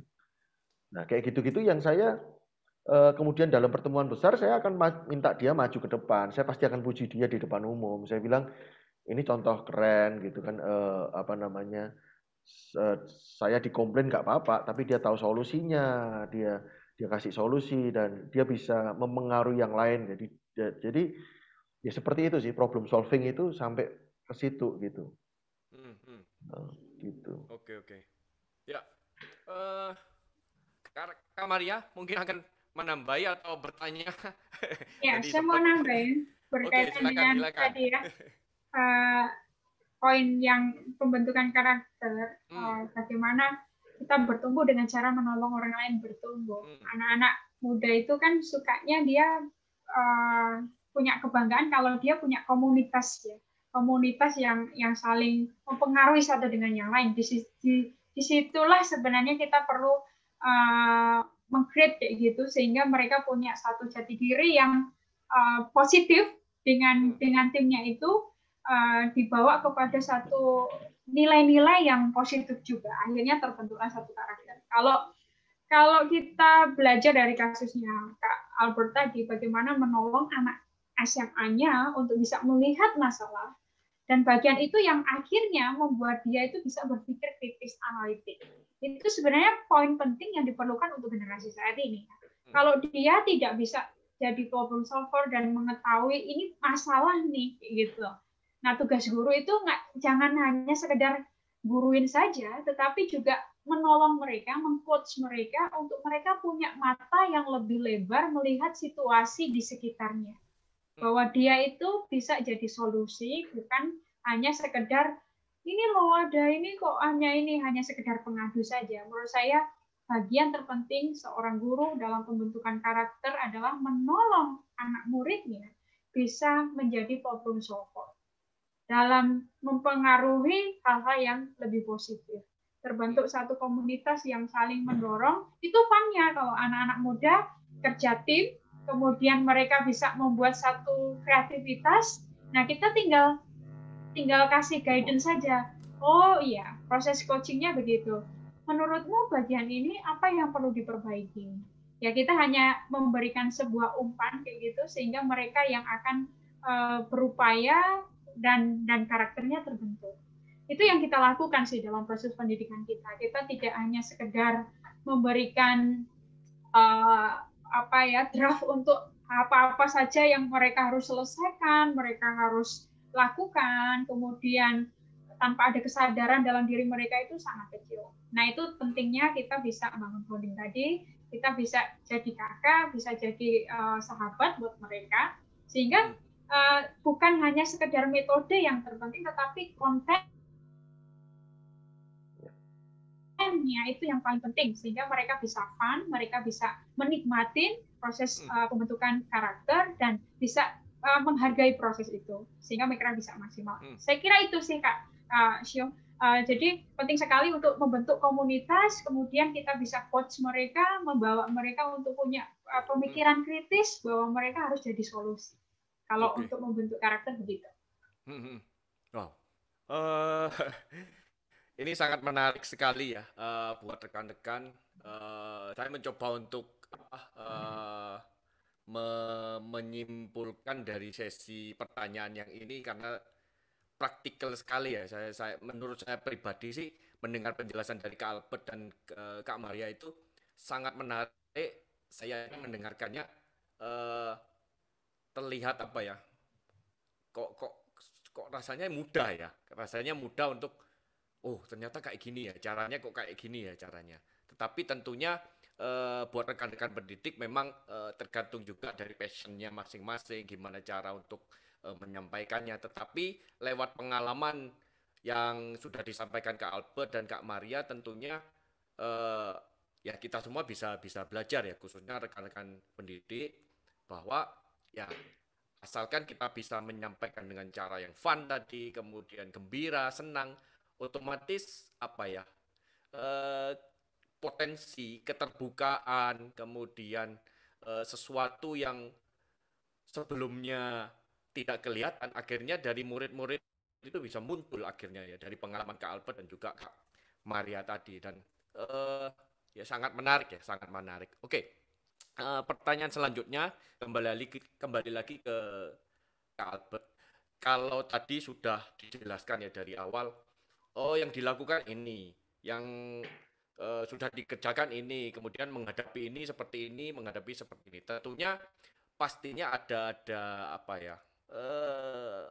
Ada kendala lah. Kalau dibilang kan seperti itu, ada kendala dari mempraktekkan dengan cara fun, gembira dan senang tadi lah. Dari Kak Albert sendiri, kira-kira apa yang menjadi kendala yang tentunya kita semua para pendidik itu bisa belajar gitu. Tentunya kan tadi quote menarik dari Kak Maria yang saya coba tulis itu, ternyata bukan cuma muridnya aja yang belajar, gurunya juga harus belajar terus, bahkan menghadapi murid yang gini, kok berubah ya lah, gurunya pun juga harus berubah. Akhirnya ya cukup fleksibel kan, maksudnya kan seperti itulah. Kira-kira dari Kak Albert sendiri, kendala dari apa yang sudah dikerjakan pada waktu itu seperti apa dan fleksibilitas untuk merubahnya itu seperti apa? Pengalaman dari Kalbet. Kalau kendala menurut saya kok enggak ya, maksudnya dalam masih Hmm, wajar ya, dalam arti ada anak-anak yang ya pasif, ya. ada anak-anak yang nggak dengerin, ada anak-anak yang seperti itu sih. eh Buat saya nggak ada kendala, tapi dalam arti oh saya perlu belajar lagi gitu aja sih, gitu. Jadi Hmm, dan mungkin kepercayaannya belum terbangun dengan dia, ada kekecewaan yang belum saya pahami. Tapi oke. kalau dalam tantangan, saya ada dalam arti tantangan itu eh, ada dari teman sendiri atau dari orang tua gitu. Jadi saya ngajari adalah proses. Jadi gini, mungkin ceritanya agak panjang dalam arti untuk soal ujian sampai ke raport itu saya orang yang menentang pilihan ganda. Tetapi sistem memaksa saya harus tetap bikin soal pilihan ganda gitu. Oke. Hmm, Itu yang pertama. Yang kedua, pernah suatu kali sekolah evaluasi.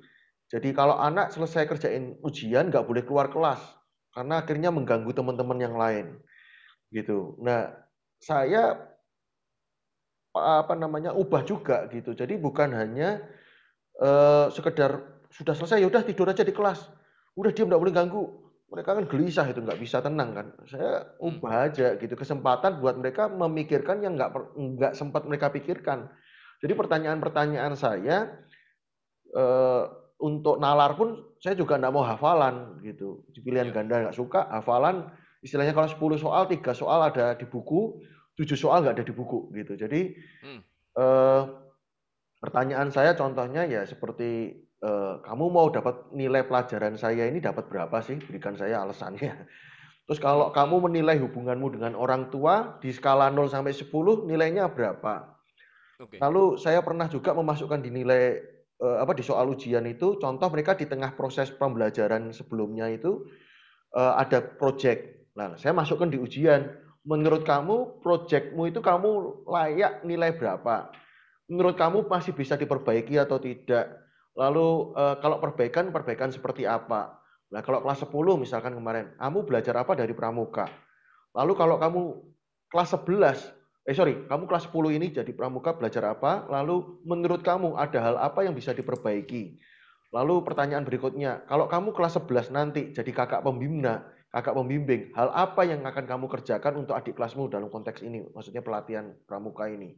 Nah, jadi saya coba, lalu yang kelas 12, yang itu tadi dalam konteks tiba-tiba sekolah punya aturan, hmm, misalkan jam ujian matematika 1,5 jam nggak selesai ya 1,5 jam harus di kelas. Nah, saya bikin soal-soal itu misalkan entrepreneurship itu satu soal tapi A B C D E F G H I J gitu. Jadi dari mode apa kamu mau bikin bisnis apa, lokasi yang tepat di mana menurut kamu, modalnya berapa, biaya operasionalnya apa, kemasannya seperti apa, lalu kamu iklannya seperti apa, maksudnya marketingnya seperti apa. Nah, itu akhirnya ketika saya suatu kali setelah saya nggak kerja dan kita live bareng, ternyata mereka mengaku kalau pelajaran entrepreneur yang saya sampaikan jauh lebih masuk daripada pelajaran guru lain yang ngajar entrepreneur. Karena guru lain cuma dicekokin doang gitu. Sementara kan saya membuat mereka untuk yuk kamu berpikir, dan itu saya pikir mereka nggak punya kesempatan di rumah. Di generasi sekarang lebih baik ngegame daripada mikirin habis ini gue sekolah mau lulus mau ngapain ya gitu. Nah, jadi buat saya itu kesempatan mereka untuk me time, kesempatan mereka untuk memikirkan tentang dirinya, justru kesempatan itu di ujian mereka dipaksa di dalam. Kalau soalnya aja nulis begitu kan ya pasti ngabisin waktu lah di dalam hmm, gitu. Ngapain harus dimarah-marahin gitu ya. Itu istilahnya. Nah, kalau istilahnya sekarang ini di online bilang wah, apa anak-anak sekarang gampang ya soal-soalnya bisa jawabannya bisa nyontek, bisa buka buku, bisa googling. Ya saya bilang yang bodoh gurunya lah gitu ya. Kenapa bisa bikin soal yang bisa dicontek gitu loh kalau hmm, menurut hmm. saya gitu. Jadi bikin soal yang nggak bisa dicontek gitu. Jadi itu lalu yang mungkin tantangan gini sih. Ngajar itu gampang. Definisi kasih, definisi itu belum mudah. yang susah itu adalah membangkitkan kesadaran dari dalam. Gitu. Itu yang menurut saya caranya adalah seperti tadi yang Kak Maria sampaikan, dilatih untuk salah satunya tadi yang Kak Maria sampaikan itu tentang bersyukur. Nah, tetapi kalau saya nyontek juga metode sekolah swasta di Jogja yang menggunakan jurnal. Jadi sebelum mulai pelajaran, untuk awal mulanya saya minta mereka pilih satu peristiwa dalam 1 minggu. Lalu dari satu peristiwa yang berkesan itu saya kasih 5 pilihan, 4 pilihan lah, 4 pilihan yang pilih salah satu aja, yaitu satu peristiwa yang membuat kamu bersyukur, satu peristiwa yang dimana kamu melakukan hal positif pertama kalinya, atau dimana kamu biasanya lakukan hal negatif tetapi kali ini kamu enggak gitu. Artinya misalkan biasanya tersinggung, biasanya marah, biasanya ngumpat, biasanya ngerokok. Nah, kali ini kamu nggak ngelakuin itu. Lalu yang terakhir, nurani. Jadi kamu kayak nyesel banget sih gitu. Biasanya kamu lewatin pengemis memang nggak ngasih duit gitu. Tetapi kali ini di pengemis yang satu ini kamu rasanya kok, aduh kok kenapa ya nggak tak kasih ya. Padahal aku ada duit nih gitu. Nah, jadi saya tak minta mereka itu ngelakuin itu, jurnal. Nah, lalu itu yang membuat sampai hari ini kalau ditanya apa ya buah atau ditanya apa yang membuat saya happy ketika mengajar, satu peristiwa ini sih gitu. Jadi suatu kali ada murid yang hari Jumat sore, di mana Jumat siang itu kan kita pulang lebih awal. Nah, Jumat sore itu anak ini WA saya, Kak, maaf ya, tadi pas pelajaran saya buang sampah nggak di kotak sampah, saya lupa. Saya buang, maksudnya belum sempet gitu, pikir misalnya ditaruh di bawah kursi, nanti kalau keluar dibawa sekalian ke kotak sampah tuh dia lupa gitu. Itu yang membuat saya Senin paginya itu saya datang lebih awal supaya kelas belum dibersihin gitu sama OB atau istilahnya gitu ya. Jadi saya sampai ngecek itu kotoran di mana sih gitu. Saya sebenarnya nggak terlalu berarti buat saya. Nah, itu istilahnya gini, itu yang membuat dia hidup gitu, bikin hidup apa istilahnya kayak iklan Sprite atau apa itu ya, hidup yang bikin lebih hidup gitu. Jadi hati nuraninya hidup gitu ya. Itu yang buat saya happy gitu ya. Artinya tanpa ditegur, tanpa dimarahin, ada kesadaran dari dalam. Itu yang membuat saya happy gitu. Jadi satu cara seperti itu. Yang kedua adalah biasakan kritis dengan cara bertanya. Izinkan mereka itu bertanya. Nah, seringkali karena kita definisinya mengajar itu satu arah gitu. Jadi kalau sekarang istilahnya lagi tren istilah coaching, itu sebetulnya belajar bertanya sih gitu. Jadi kita alih-alih istilahnya dari apa istilahnya dengan bertanya itu kita bisa meminta sebenarnya. Makanya kan seneng saya dengan bahasa Inggris yang asking. Ask itu berarti tanya dan juga minta gitu. Itu pelajaran banget gitu bahwa apa namanya dengan bertanya itu kita bisa meminta. Lalu itu dari sisi kita ya, dari sisi murid izinkan mereka bertanya. Saya beberapa kali ya baik anak SMP maupun SMA. Saya pernah suatu kali ngasih kesempatan anak SMP, silahkan. Jadi sebelum mulai pelajaran, pelajaran hari ini tentang gereja sih, gitu. Saya minta mereka buka halaman sekian, baca aja judulnya, nggak usah baca isinya. Saya bilang gitu. Jadi percayakan. Jadi hari ini silabusnya bicara soal gereja gitu. Oke, sekarang tutup bukunya. Dia bilang sekarang tulis semua pertanyaan yang ada di pikiranmu tentang gereja, gitu. Atau mungkin yang kelas di SMA saya bilang gini, tulis semua pertanyaan kalian tentang pacaran. Itu saya dapat 4 lembar flip chart loh, bukan 4 lembar A4, 4 lembarnya flip chart. itu apa 40 orang bisa dapat pertanyaan. Nah, itu yang membuat saya apa ya, terkagum gitu loh. Dan juga membuat mereka juga akhirnya heran gitu ya. Iya ya, dengan bertanya itu bisa menggali banyak hal gitu. Dan kalau mereka nggak bertanya, mereka nggak dapat informasi gitu. Nah, saya ditanya waktu itu ada satu anak tanya gini, Pak, apa apa istilahnya dari mana asal kata pendeta? Itu tiba-tiba saya blank kan. Kita sih sering nyebut pendeta itu gitu. Tapi arti kata pendeta dari bahasa mana ya sudah saya nggak kepikiran gitu kan. Terus apa namanya? Itu benar-benar apa ya? Shock saya gitu ya waktu itu. Waduh, jawab Oke. apa kan gitu kan gitu. Jadi kalau pertanyaan Pak, kalau dapat pacar gamers gimana? Pak, Oke. jadi banyak hal Ya, yang ya. ya gitu sih menyenangkan Oke, gitu. oke, oke. Mm. Ya. Oke, langsung ke apa? Kak Maria. Tadi Ya, terkait dengan pertanyaan yang sama, mungkin sebelum pertanyaan lebih lagi ke hal-hal yang apa? Praktis lebih dalam lagi ya. Nah, ya kira-kira sekilas kendala. aja kendalanya. Kalau kendala, sebenarnya kendalanya di kita ya, para pendidik yang kurang bisa memberikan waktu porsi lebih untuk mengenali mereka. Saya sendiri sih, ke saya tidak bisa mengeneralisasikan karena kesibukan dengan berbagai kegiatan sehingga kadang kita terlewat.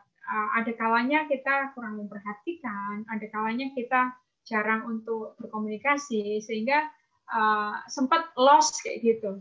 Dan itu kendala untuk saya sendiri sih kayak gitu. Sebenarnya kan menyediakan waktu itu paling penting kalau untuk mau membangun bonding ya. Karena dari kesediaan kita seberapa banyak kita meluangkan waktu itu sebenarnya itu yang jadi prioritas hidup kita itu seperti apa. Kalau kita sebagai pendidik ya itu yang konsentrasinya kayak gitu. Nah itu kendalanya di saya. Ada kalanya kelewat sehingga ada hal-hal yang mereka ketemu masalah kita tidak hadir dalam hidup mereka dan antras itu bisa jadi muncul kayak gitu. Itu yang pertama. Kemudian kendala yang kedua adalah kita sebenarnya pada dasarnya kepengen short proses yang cepat kayak gitu ya. Bim salah bim besok harus jadi lebih baik karakternya, tidak bisa. Itu butuh waktu, itu butuh kesediaan dan memberi ruang untuk gagal kepada mereka. Kan kita nuntutnya harus berhasil itu membahayakan sebenarnya. Tapi berikan kita juga kesiapan hati menerima ruang gagal untuk anak-anak yang kita dampingi, anak murid kita dampingi juga untuk gagal. Karena kegagalan yang dievaluasi atau pengalaman yang dievaluasi itu adalah sebenarnya guru yang terbaik. Bukan pengalaman guru yang terbaik, bukan, tetapi pengalaman yang dievaluasi, kata mentor saya ya, itu adalah justru pengalaman yang terbaik. Dari kegagalan itu kita belajar. Sama halnya ketika kita ketemu kendala-kendala ya dalam kita membuat sesuatu situasi yang jadinya kok garing ya, nggak jadi fun tapi kok garing ya. Itu sebenarnya proses belajar, itu pengalaman untuk kita memperbaiki. Harusnya bagaimana ya kita berespon, kok nggak diterima dengan feedbacknya diterima dengan baik. Itu kendala ya, banyak sebenarnya kepada pendidiknya. Masalah yang anak-anak yang kita dampingi itu adalah sebenarnya bagian yang perlu kita perhatikan karena kita sibuk sendiri, jadi tidak bisa memperhatikan. Harusnya bisa memberikan satu pembelajaran yang lebih dipersiapkan, yang lebih fun, jadinya kita hanya sembarangan saja. Tidak masalah ini kayak gitu, karena kita nganggap kita lebih tahu segalanya. Kalau di zaman sekarang ini dunia teknologi bisa memberikan semua informasi, kita bukanlah satu-satunya resort untuk mereka menggali ilmu, banyak sekali. Dan kita harus berpegang kepada saya hanya sekedar fasilitator yang bisa memaksimalkan potensi mereka. Itu sih Kak. Nambahin dikit dari Kak Maria ini. Tadi apa namanya? Saya sepakat gitu bahwa kita bukan juru selamat gitu. Artinya punya keterbatasan yang nggak bisa membagi hidup dengan semua gitu. Makin banyak murid ya sulit gitu untuk membagi. Kita sendiri punya hal-hal tanggung jawab lain. Tetapi saya mencobanya gini sih, minimal 1 tahun sekali dalam ulang tahun gitu. Apa ya? Saya kasih hadiah, lalu saya bukan hanya doain, tapi saya kasih kata-kata yang tiap anak berbeda satu sama lain gitu. Jadi itu kesempatan saya untuk saya mau mau apa ya, membuat mereka merasa bahwa dia istimewa bukan hanya di mata Tuhan tapi di mata saya gitu. Jadi itu lalu sesekali ketika saya kebetulan mungkin cek story WA atau sosmed, ya saya coba apa ya, tetap interaksi gitu, maksudnya komen ini gitulah. Jadi termasuk ketika ulang tahun tadi ya, ada beberapa hal yang saya lakukan gitu. Misalkan kalau mereka jurusan bahasa, maka hadiahnya ya, atau kalau enggak ada anak-anak yang bukan jurusan bahasa, tetapi mimpinya seperti guide gitu. Jadi saya punya catatan sih, mereka mimpinya apa. Lalu saya coba juga kadang menyediakan waktu cari arti namanya gitu. Saya googling arti nama ini apa ya gitu. Saya jadi kadang juga berdoa gitu. Jadi apa namanya ya, ya coba memberikan. Lalu saya juga punya tim dalam ulang tahun yang nyelamatin di grup, tapi saya juga japri, juga Google Contact. Lalu ada beberapa yang saya rayain diam-diam memang. Kalau dibilang dari sisi adil mungkin nggak adil. Tetapi ada hal-hal yang membuat saya kasihan gitu. Jadi suatu kali ada anak nih jengkel banget, lalu saya panggil keluar, saya duduk di luar gitu di tempat lain, anak duduk itu tapi saya jadi tiba-tiba kok suasana hati saya langsung berubah gitu. Saya tanyanya gini, kamu lebih dekat mana, ayah atau ibu? Gitu. Terus dia jawabnya, Kak, saya nggak pernah ketemu orang tua, saya dari kecil tinggal sama nenek. Nah itu yang saya tak rayain ulang tahun gitu. Maksudnya eh, apa ya, orangnya minder banget gitu, nggak pernah berani gitu ya. Jadi apa ya, keberhargaannya diri perlu ditolong gitu. Nah itu lalu seperti jarak jauh sekarang ini kan kayak GoFood ada gitu ya, pakai aplikasi fake GPS ada. Jadi atau temen di luar kota ada. Jadi saya lakuin di pandemi ini beberapa orang yang apa namanya, walaupun bukan murid saya gitu, saya rayain sih, saya kasih sekedar, saya bilang ngomong apa namanya, saya ngomong ke mereka gitu ya. Ini sekedar apa ya, aku Oke. pengen hadir gitu, gitu-gitu sih. Mhm. Heeh. Ya, tadi ada agak-agak beberapa Oh, saat freeze, Kak oke. Albert. Waktu Jadi cerita apa ngerayakan ulang tahunnya itu tadi. jadi lebih ke apa ya, apa ya, lebih ke apa namanya, saya bilang ini mungkin nggak seberapa gitu ya, tetapi ya aku pengen apa ya, ya apalagi COVID gitu ya, jadi mereka juga mungkin bisa memaklumi, mengganti kehadiran apa ya, walaupun nggak sebanding dengan kehadiran, tapi aku pengen, aku masih ingat kamu loh Ya. gitu, kamu masih ada di hati aku gitu. Jadi beberapa waktu ini banyak apa, bukan banyak sih, satu dua anak yang ujian nanya, terus kak pinjem duit kak, kak bete dengan orang tua, bosen kak, gurunya nggak enak kak, ya ya ya, buat saya oke gitu. Hmm, hmm, hmm. Oke, oke, oke. Ya, eh apa ya? Sesi yang ini tentunya dari awal tadi banyak-banyak apa ya? Cara-cara praktis yang sudah diterapkan oleh Kak Maria dan juga Kak Albert dalam mengajar untuk menanamkan nilai-nilai dengan yang tentunya pasti ada keterbatasan waktu ya. Tentunya kelas 1, kelas 2, kelas 3 setelah itu ya mereka sudah lulus dan ya itu sudah di luar kapasitas kita sebagai seorang pendidik tentunya ya buat Kak Maria dan tetapi eh, itu tadi misalnya setelah lulus kemudian ada bonding masih tetap kontak nah tentunya dari sana kan bisa bisa ya minimal bisa dinilai oh ternyata aku apa yang aku ajarkan dulu ternyata bisa tetap kontak karena kan itu bagian dari apa care ya yang tadi kan seperti itu oke mungkin buat Kak Albert dan Kak Maria siapkan masing-masing satu pertanyaan ya, saling bertanya lah istilahnya. Dari kalau dari tadi kan saya yang tanya terus terang bingung mau tanya apa lagi karena ini sangat praktikal semua gitu loh. Dan saya yakin sih apa eh, rekan-rekan pendidik sangat bisa belajar dari pengalaman dari Kak Albert dan Kak Maria untuk diterapkan di kelasnya nantinya. Apalagi ya saya coba untuk apa menulis beberapa apa saran-saran apa tips-tips buat buat para para pendidik ya. Tadi dikatakan ada bonding. Nah, saya pikir penjelasan dari Kak Maria, Kak Albert itu sudah sangat-sangat lengkap dan sangat praktikal. Tidak perlu saya jelaskan lagi. Nanti kalau saya jelaskan tambah tambah pusing sekali ya. Nah, kemudian tadi ada repetisi. Apa yang ingin kita sampaikan itu terus diulang-ulang. Kemudian dengan cara yang kreatif, apabila terjadi perubahan, respon ataupun sesuatu yang di luar planning, lah para pendidik juga harus fleksibel. Nah, di sana saya quote seperti itu. Kemudian ada berkesinambungan. Nah, terus dilakukan dengan tekun. Ya mungkin pasti ada rasa lelah di sana kok nggak ada hasilnya kan.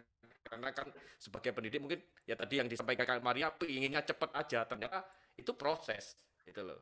Nah, kemudian kalau ada kendala ya diusahakan semaksimal mungkin harus ada solusi. Tentunya kan seperti itu dari pengalaman salah satu murid Kalbet tentang kenapa kok nggak setuju dengan QR code ya pada waktu tadi itu. Kemudian ada masalah justru kita kesempatan untuk belajar kan di sana kan dikatakan seperti itu baik khususnya memang dari para pendidiknya ya karena kan ya eh, karena di dunia pendidik ya guru itu yang jadi key personnya ya seperti itu. Oke, sekarang dari Kak Maria dulu atau Kalbet dulu yang ingin bertanya terkait dengan topik kita malam ini. Silakan. Oke, Siapa yang mau saya duluan? tanya ke Albert nih ya. Tadi Oke, kan Kak udah Maria dulu, silakan.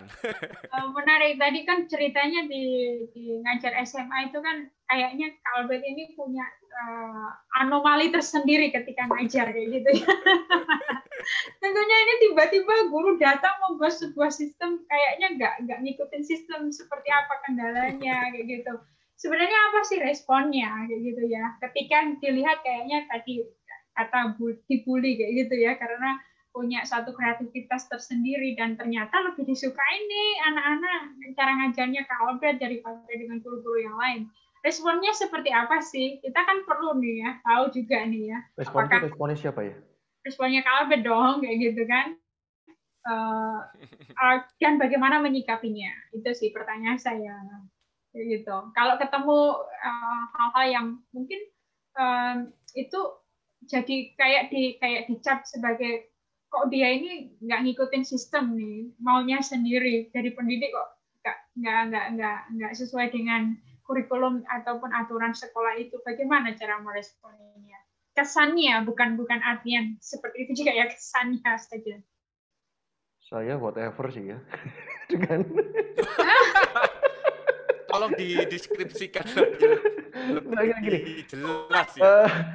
saya sedihnya gini, saya tidak bilang bahwa saya disukai enggak maksudnya gini, pasti ada yang enggak suka sama saya, ada orang anak yang cari-cari sama saya ada.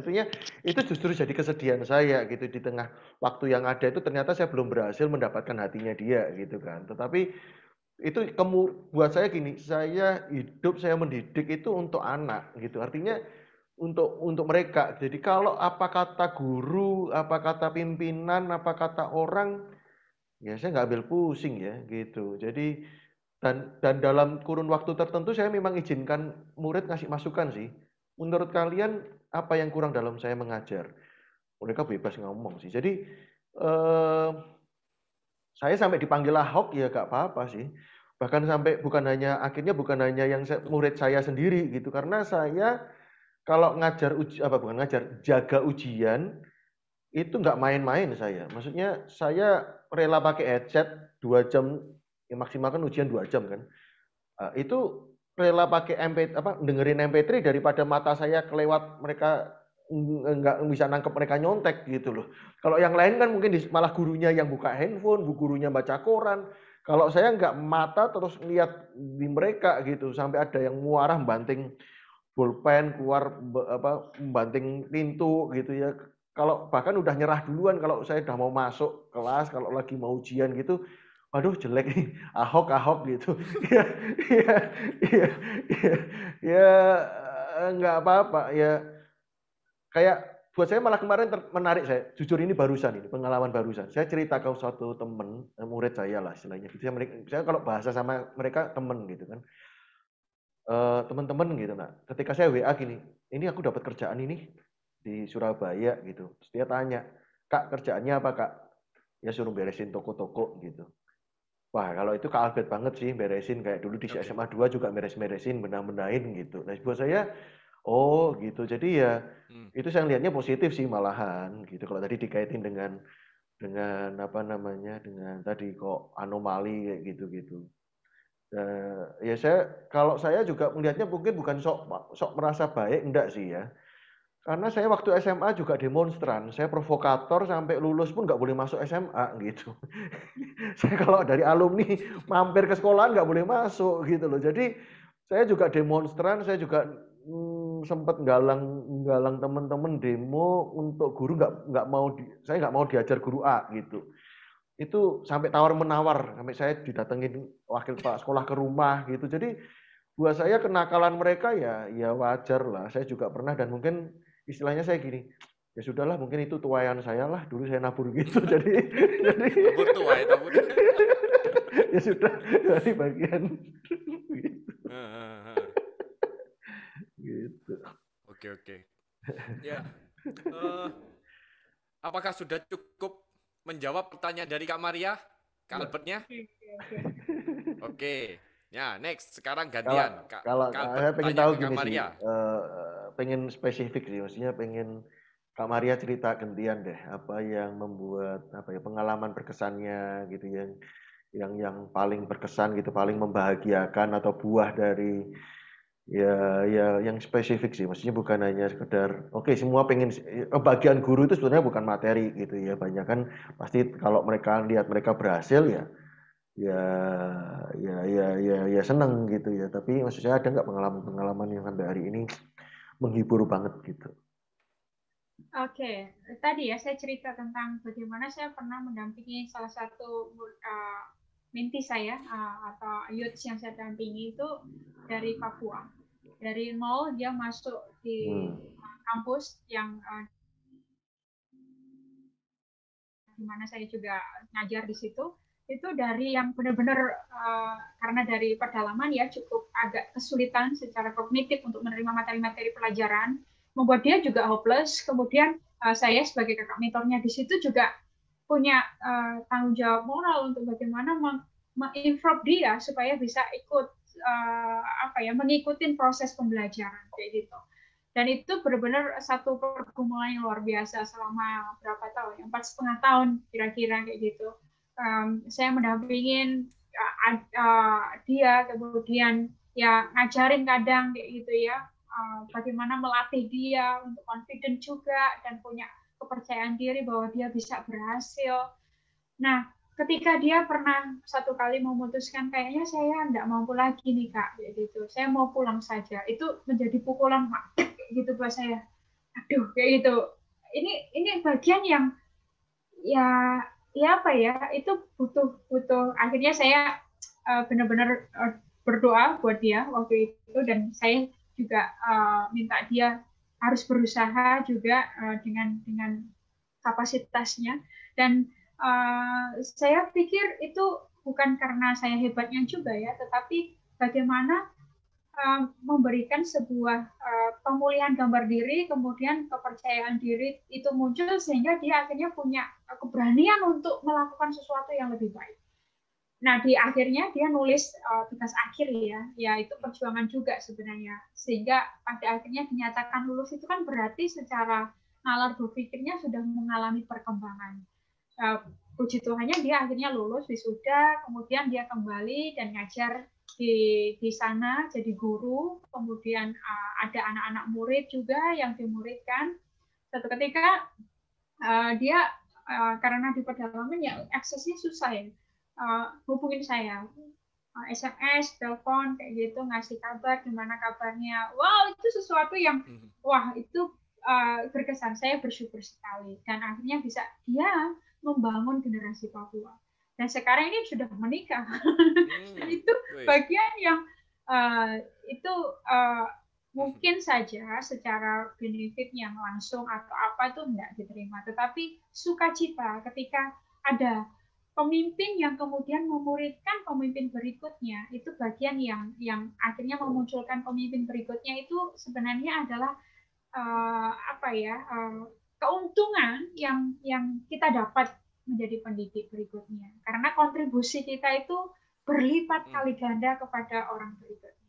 Itu sih pengalaman yang saya ingat dan membuat hati saya kalau dengar kata Papua itu, anak Papua itu jadi wah saya terenyuh gitu ya, punya hati yang gitu. Kayak gitu sih pengalaman yang menurut saya belajar berproses karena saya nggak hanya sekedar nuntut, tetapi bagaimana memberikan Tuhan kesabaran kepada saya untuk dampingi dia sampai akhirnya bisa selesai prosesnya. Itu sih. Oke, thank you banget. Jadi definisinya suksesnya juga sudah perlu di-highlight sih. Jadi keren. Jadi apa yang disampaikan Kak Maria bahwa mungkin kalau saya tadi penghiburan ya sebutnya ya, tapi kalau soal keberhasilan tingkatnya itu ya betul, kita berhasil itu bukan ketika hanya lihat si orang yang kita bimbing berhasil saja, tetapi sampai kemudian dia bisa menolong orang lain lagi. Jadi dia pemimpin gitu. Jadi itu. Nah, mungkin sebelum kita akhiri penutupnya gini, sebelum kita mungkin closing statement, saya pengen tanya dari Kak Syu. Tidak ada di skrip. Tidak ada di skrip. Monggo. Karena pendidikan itu kan luas, nggak hanya formal gitu loh. Jadi ada informal, ada pendidikan keluarga, dan satu hal yang saya masukkan juga bahwa pendidikan karakter itu walaupun tadi dikatakan Kak Maria, oke, di sekolah dididik, tapi kebalikannya juga dari rumah pun juga punya pengaruh gitu ya. Jadi sekolah ini sebenarnya idealnya bukan manti rehabilitasi sih gitu ya, sebetulnya kognitif gitu-gitu, tapi kan kita ini semua akhirnya kena gitu ya. Jadi nah gini, saya ngelihat konsistensi, saya ngelihat pilihan dalam membuat podcast, lalu memberi waktu dengan anak kayak gitu, bonding, dan ada enggak mungkin bisa cerita gitu, mungkin pengalaman-pengalaman membangun bonding dengan anak, lalu apa sih dari podcast, dari dongeng ini, apa yang kamu istilahnya rasain, atau kamu prosesnya seperti apa gitu dengan anak gitu ya, dan itu menurut saya ya tadi menanamkan nilai juga dengan cara yang senang, bahagia, dan gembira loh sebenarnya menurut saya loh ya, karena dan itu enggak mudah loh anak, maksudnya si orang tuanya konsisten, si anak pun juga dapat, bahkan minta terus didongengin, itu kan luar biasa gitu, luar biasa orang tuanya, luar biasa kamu. Kalau anak masih ketagihan diceritain papanya terus, itu kan keren banget gitu loh. Jadi seperti apa? Coba sharing gitu. Wah, pertanyaan susah, ini tidak ada di rencana ini. Ya, pengalamanku aja ya. Ya lebih tepatnya sih, kenapa saya dongeng, karena ya saya dituntut untuk belajar sih, lebih belajar untuk memahami dunia anak-anak ya. Ya anakku sih, ya saya bisa bilang dia pandai sekali untuk membuat cerita, bahkan dalam waktu 1 jam dia itu bisa mungkin monolog sendiri, itu bisa dia bermain sendiri ya. Di satu sisi sih ada dua hal ya yang aku pelajari di sana, karena mungkin dari sisi aku belajar itu, aku ternyata kurang memberikan waktu ke dia, akhirnya dia ya main sendiri, karena kan sebagai papa ya, nilai-nilai yang aku pelajari itu ya aku harus banyak memberikan waktu, tetapi pada kenyataannya aku jarang ngasihkan waktu. Tapi di satu sisi, wih, ternyata kok dia betah ya, dalam arti melakukan monolog dengan mainannya dia, berbagai macam karakter itu. Ya dia bercerita. Ya tentunya memang sumber informasi yang dia dapatkan itu kan dari YouTube. Tapi dia bisa menceritakan kembali dengan ya karena belajarnya bahasa Inggris, dengan ekspresinya dia menirukan. Dan itu bukan cuma 1 kali 2 kali, berpuluh-puluh kali seperti itu. Nah, berangkat dari sana akhirnya saya lupa tepatnya kapan, mungkin waktu dia dapat tugas dari sekolah untuk membuat sesuatu ragaan untuk cerita yang pakai karakter, kemudian ada lampu yang disorot. Mungkin waktu kita kecil kecil itu sudah ada gitu. Kayak wayang-wayang orang yang disorot pakai lampu lah, gitu kan, supaya dilihatkan oh karakternya kayak wayang, oh gini lah. Di sekolahnya dapat itu, akhirnya ya sudah, saya ngikuti. Lah berangkat dari sana, ya anakku minta, ayo papa cerita, kayak gitu kan cerita. Oh ya sudah, saya cerita, ngikuti karakter. Tapi karena berhubung dia suka action figure, ya jadi dia inginnya apapun yang saya pegang itu ceritanya tentang action figure. Bahkan saya megang animal pun disuruh cerita tentang action figure, Spider-Man atau apa seperti itu. Nah, itu pun berlanjut sampai sebelum tidur minta cerita. Mungkin yang aku lakukan sih ya sudahlah supaya dia nggak minta-minta terus, akhirnya ya sudahlah tak ceritain. Nah, tetapi eh, yang saya kadang bingung itu, wah ini saya mikir gitu. Nah, ini kesempatan untuk mengajarkan tentang nilai-nilai tentunya di sana gitu loh. Misalnya nilai-nilai tentang jujur.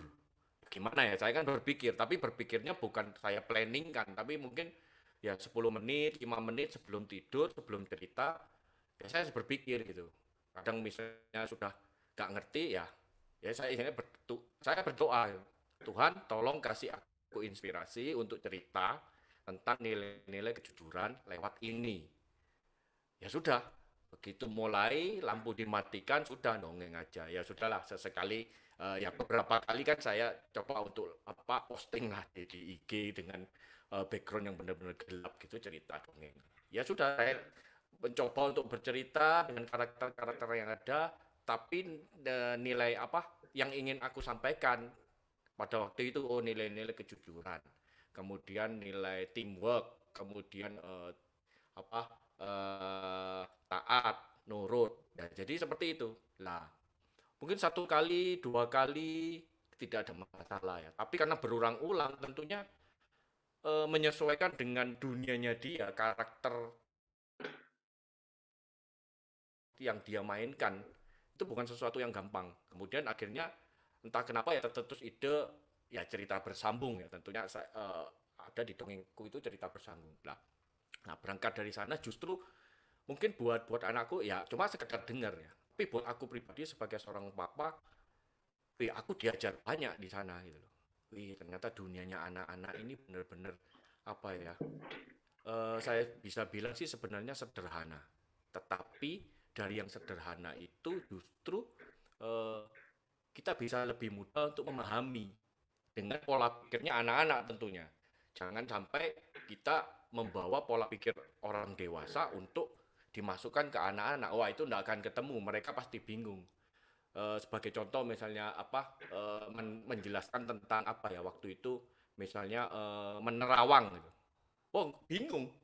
Apa itu yang menerawang? Kemudian bertanya gini, "Eh, Tuhan itu bisa dengar aku enggak?"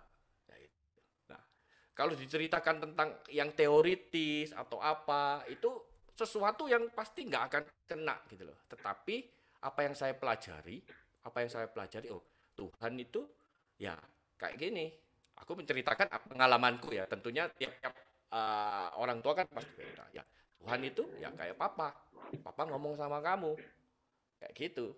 Oh dari sana kan mungkin ya pemikirannya oh ya kan sesimpel itu gitu loh. Tetapi lewat apa keseharian itu aku pun juga belajar aku harus hadir sebagai papa yang benar supaya dia punya gambaran papa yang benar tentang papa di surga gitu loh.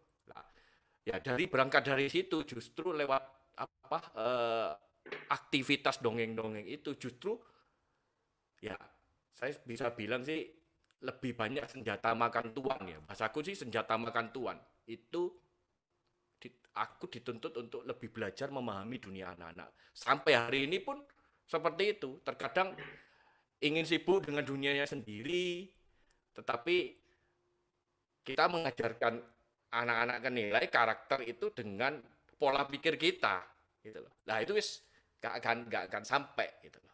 Tetapi gimana caranya menerangkan dengan cara fun, dengan cara senang, gembira, seperti yang Albert sama Kak Maria sudah lakukan, aku pikir ya sama sebagai seorang papa, itu pun juga sama ya. Saya pikir seperti itu.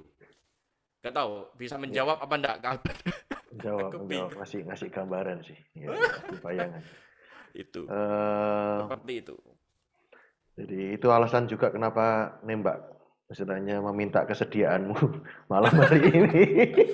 Alasan dibalik Kayak lengkap ini. ya, konsepnya lengkap antara Mm, dunia pendidikan sekolah dengan keluarga itu dalam Iya, setuju, gitu. setuju.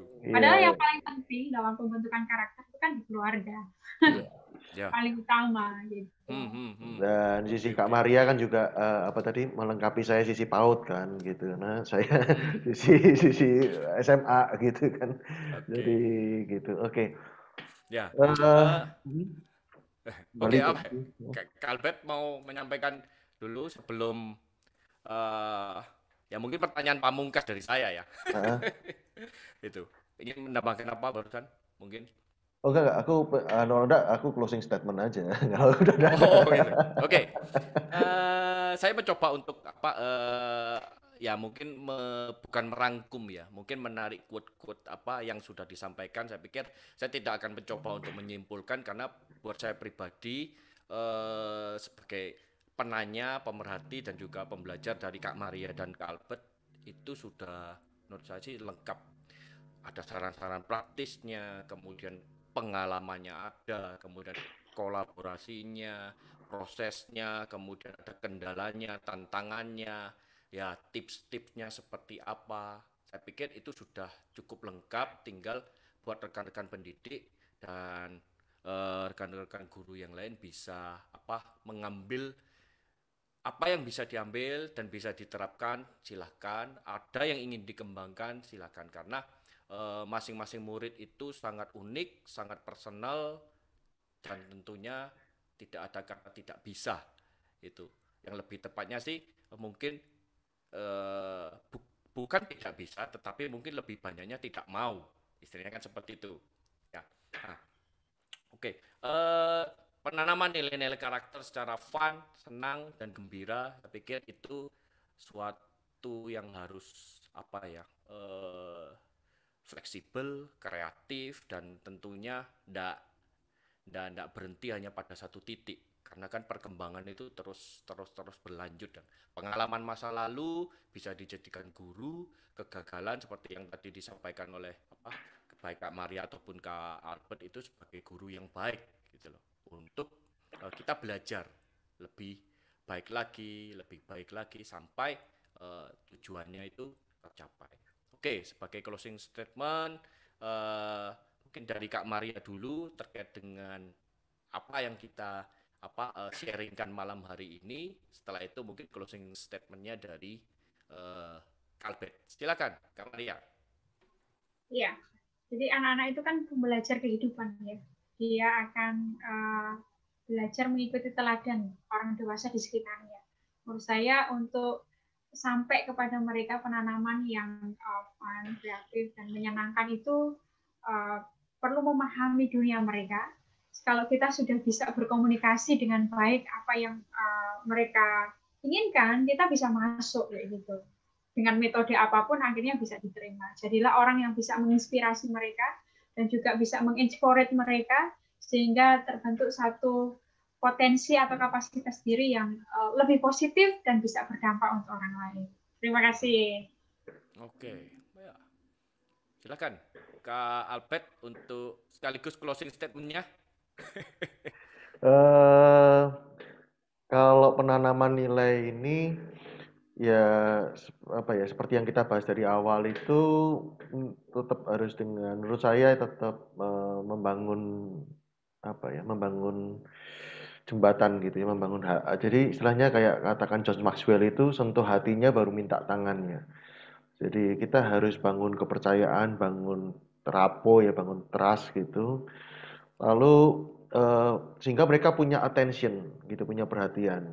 Nah, dari situ langkah berikutnya kan intention supaya ada kesadaran dari dalam mereka. Nah, kuncinya kalau dalam prosesnya tadi yang Kak Syu juga sampaikan tentang fleksibel gitu ya, fleksibel. Bahkan kalau perlu bukan hanya masa lalu sih, justru kita menganggap perjumpaan-perjumpaan ini adalah hal baru yang kita harus belajar lagi gitu. Karena generasi itu kan baru terus gitu loh. Jadi kasihan kalau generasi ini kan generasi galau gitu. Kita guru saya ngomong sama murid kok. Saya perlu belajar sama kamu gitu. Karena masa depan itu yang tomorrow is now, masa depan itu dibawa sekarang. Kondisinya kayak Gojek, kayak apa itu kan anak-anak muda yang bawa kondisi masa depan ke sekarang. Nah, sementara kan saya belajar dari masa lalu. Saya tidak bisa berkata, menurut pengalaman saya, menurut yang saya tahu, jadi saya tidak bisa memaksa anak muda sekarang untuk ke masa lalu. Jadi justru nggak masalah kalau saya harus belajar dari yang lebih muda gitu. Jadi itu apa ya adaptasinya. Lalu kalau soal karakter,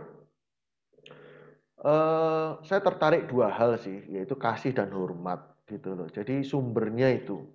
Bagaimana di dalam rumah atau istilahnya tadi bangun bonding pun dalam istilahnya trust itu mereka harus menyadari kalau mereka itu berharga, mereka disayang, mereka dicintai, ya.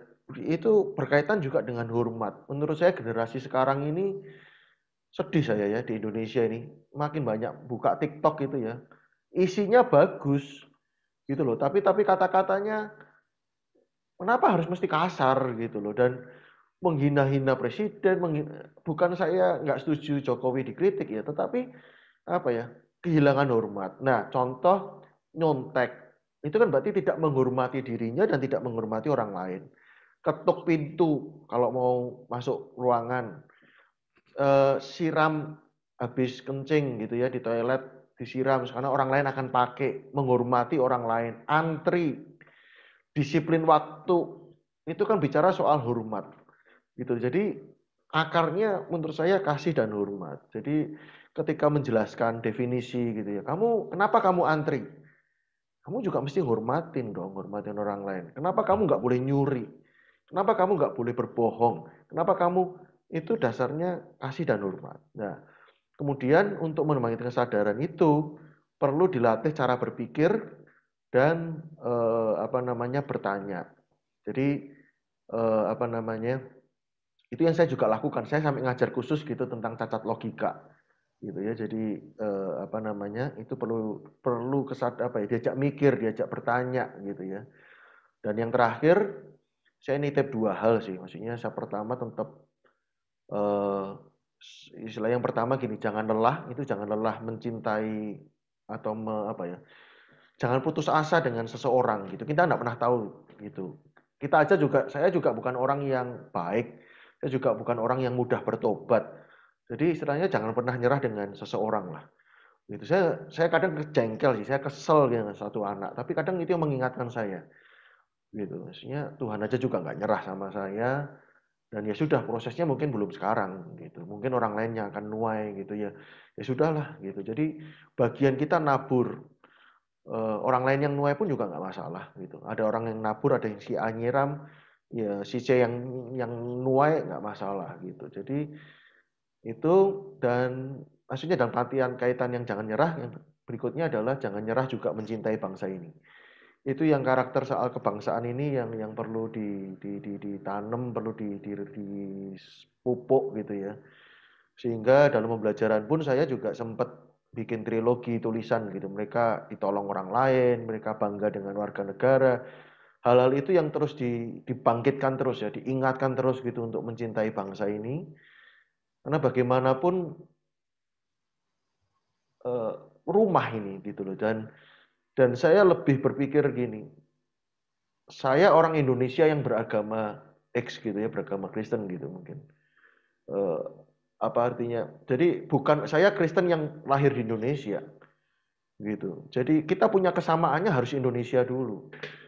Jangan agama dulu, nggak bisa gitu. Menurut saya kita harus punya sikap saya orang Indonesia yang beragama Kristen atau beragama Muslim atau beragama apa.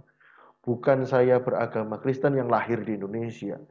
Jadi Indonesianya jadi cuma sekedar kebetulan gitu loh. Tapi ikatan kita justru harusnya identitas kita itu kita kayak apa ya istilahnya nggak mungkin kan gitu kita tuh harus punya identitas kan jadi nama itu penting nah ya kita ini Indonesia gitu itu yang mungkin jadi closing statement saya acara ini. Oke, ya. Oke,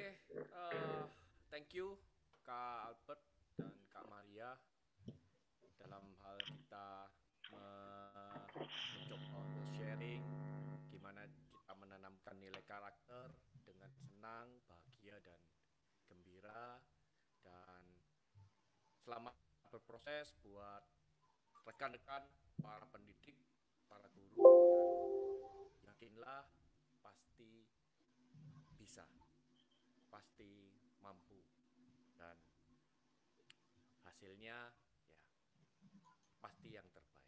Oke, Ya, makasih banyak thank Kak you, Syu, Kak Kak Maria. Adit, Kak Maria, thank you. Ya, thank you. Thank you Makasih. juga, sama-sama. Thank Makasih you. ya. Yo, God bless.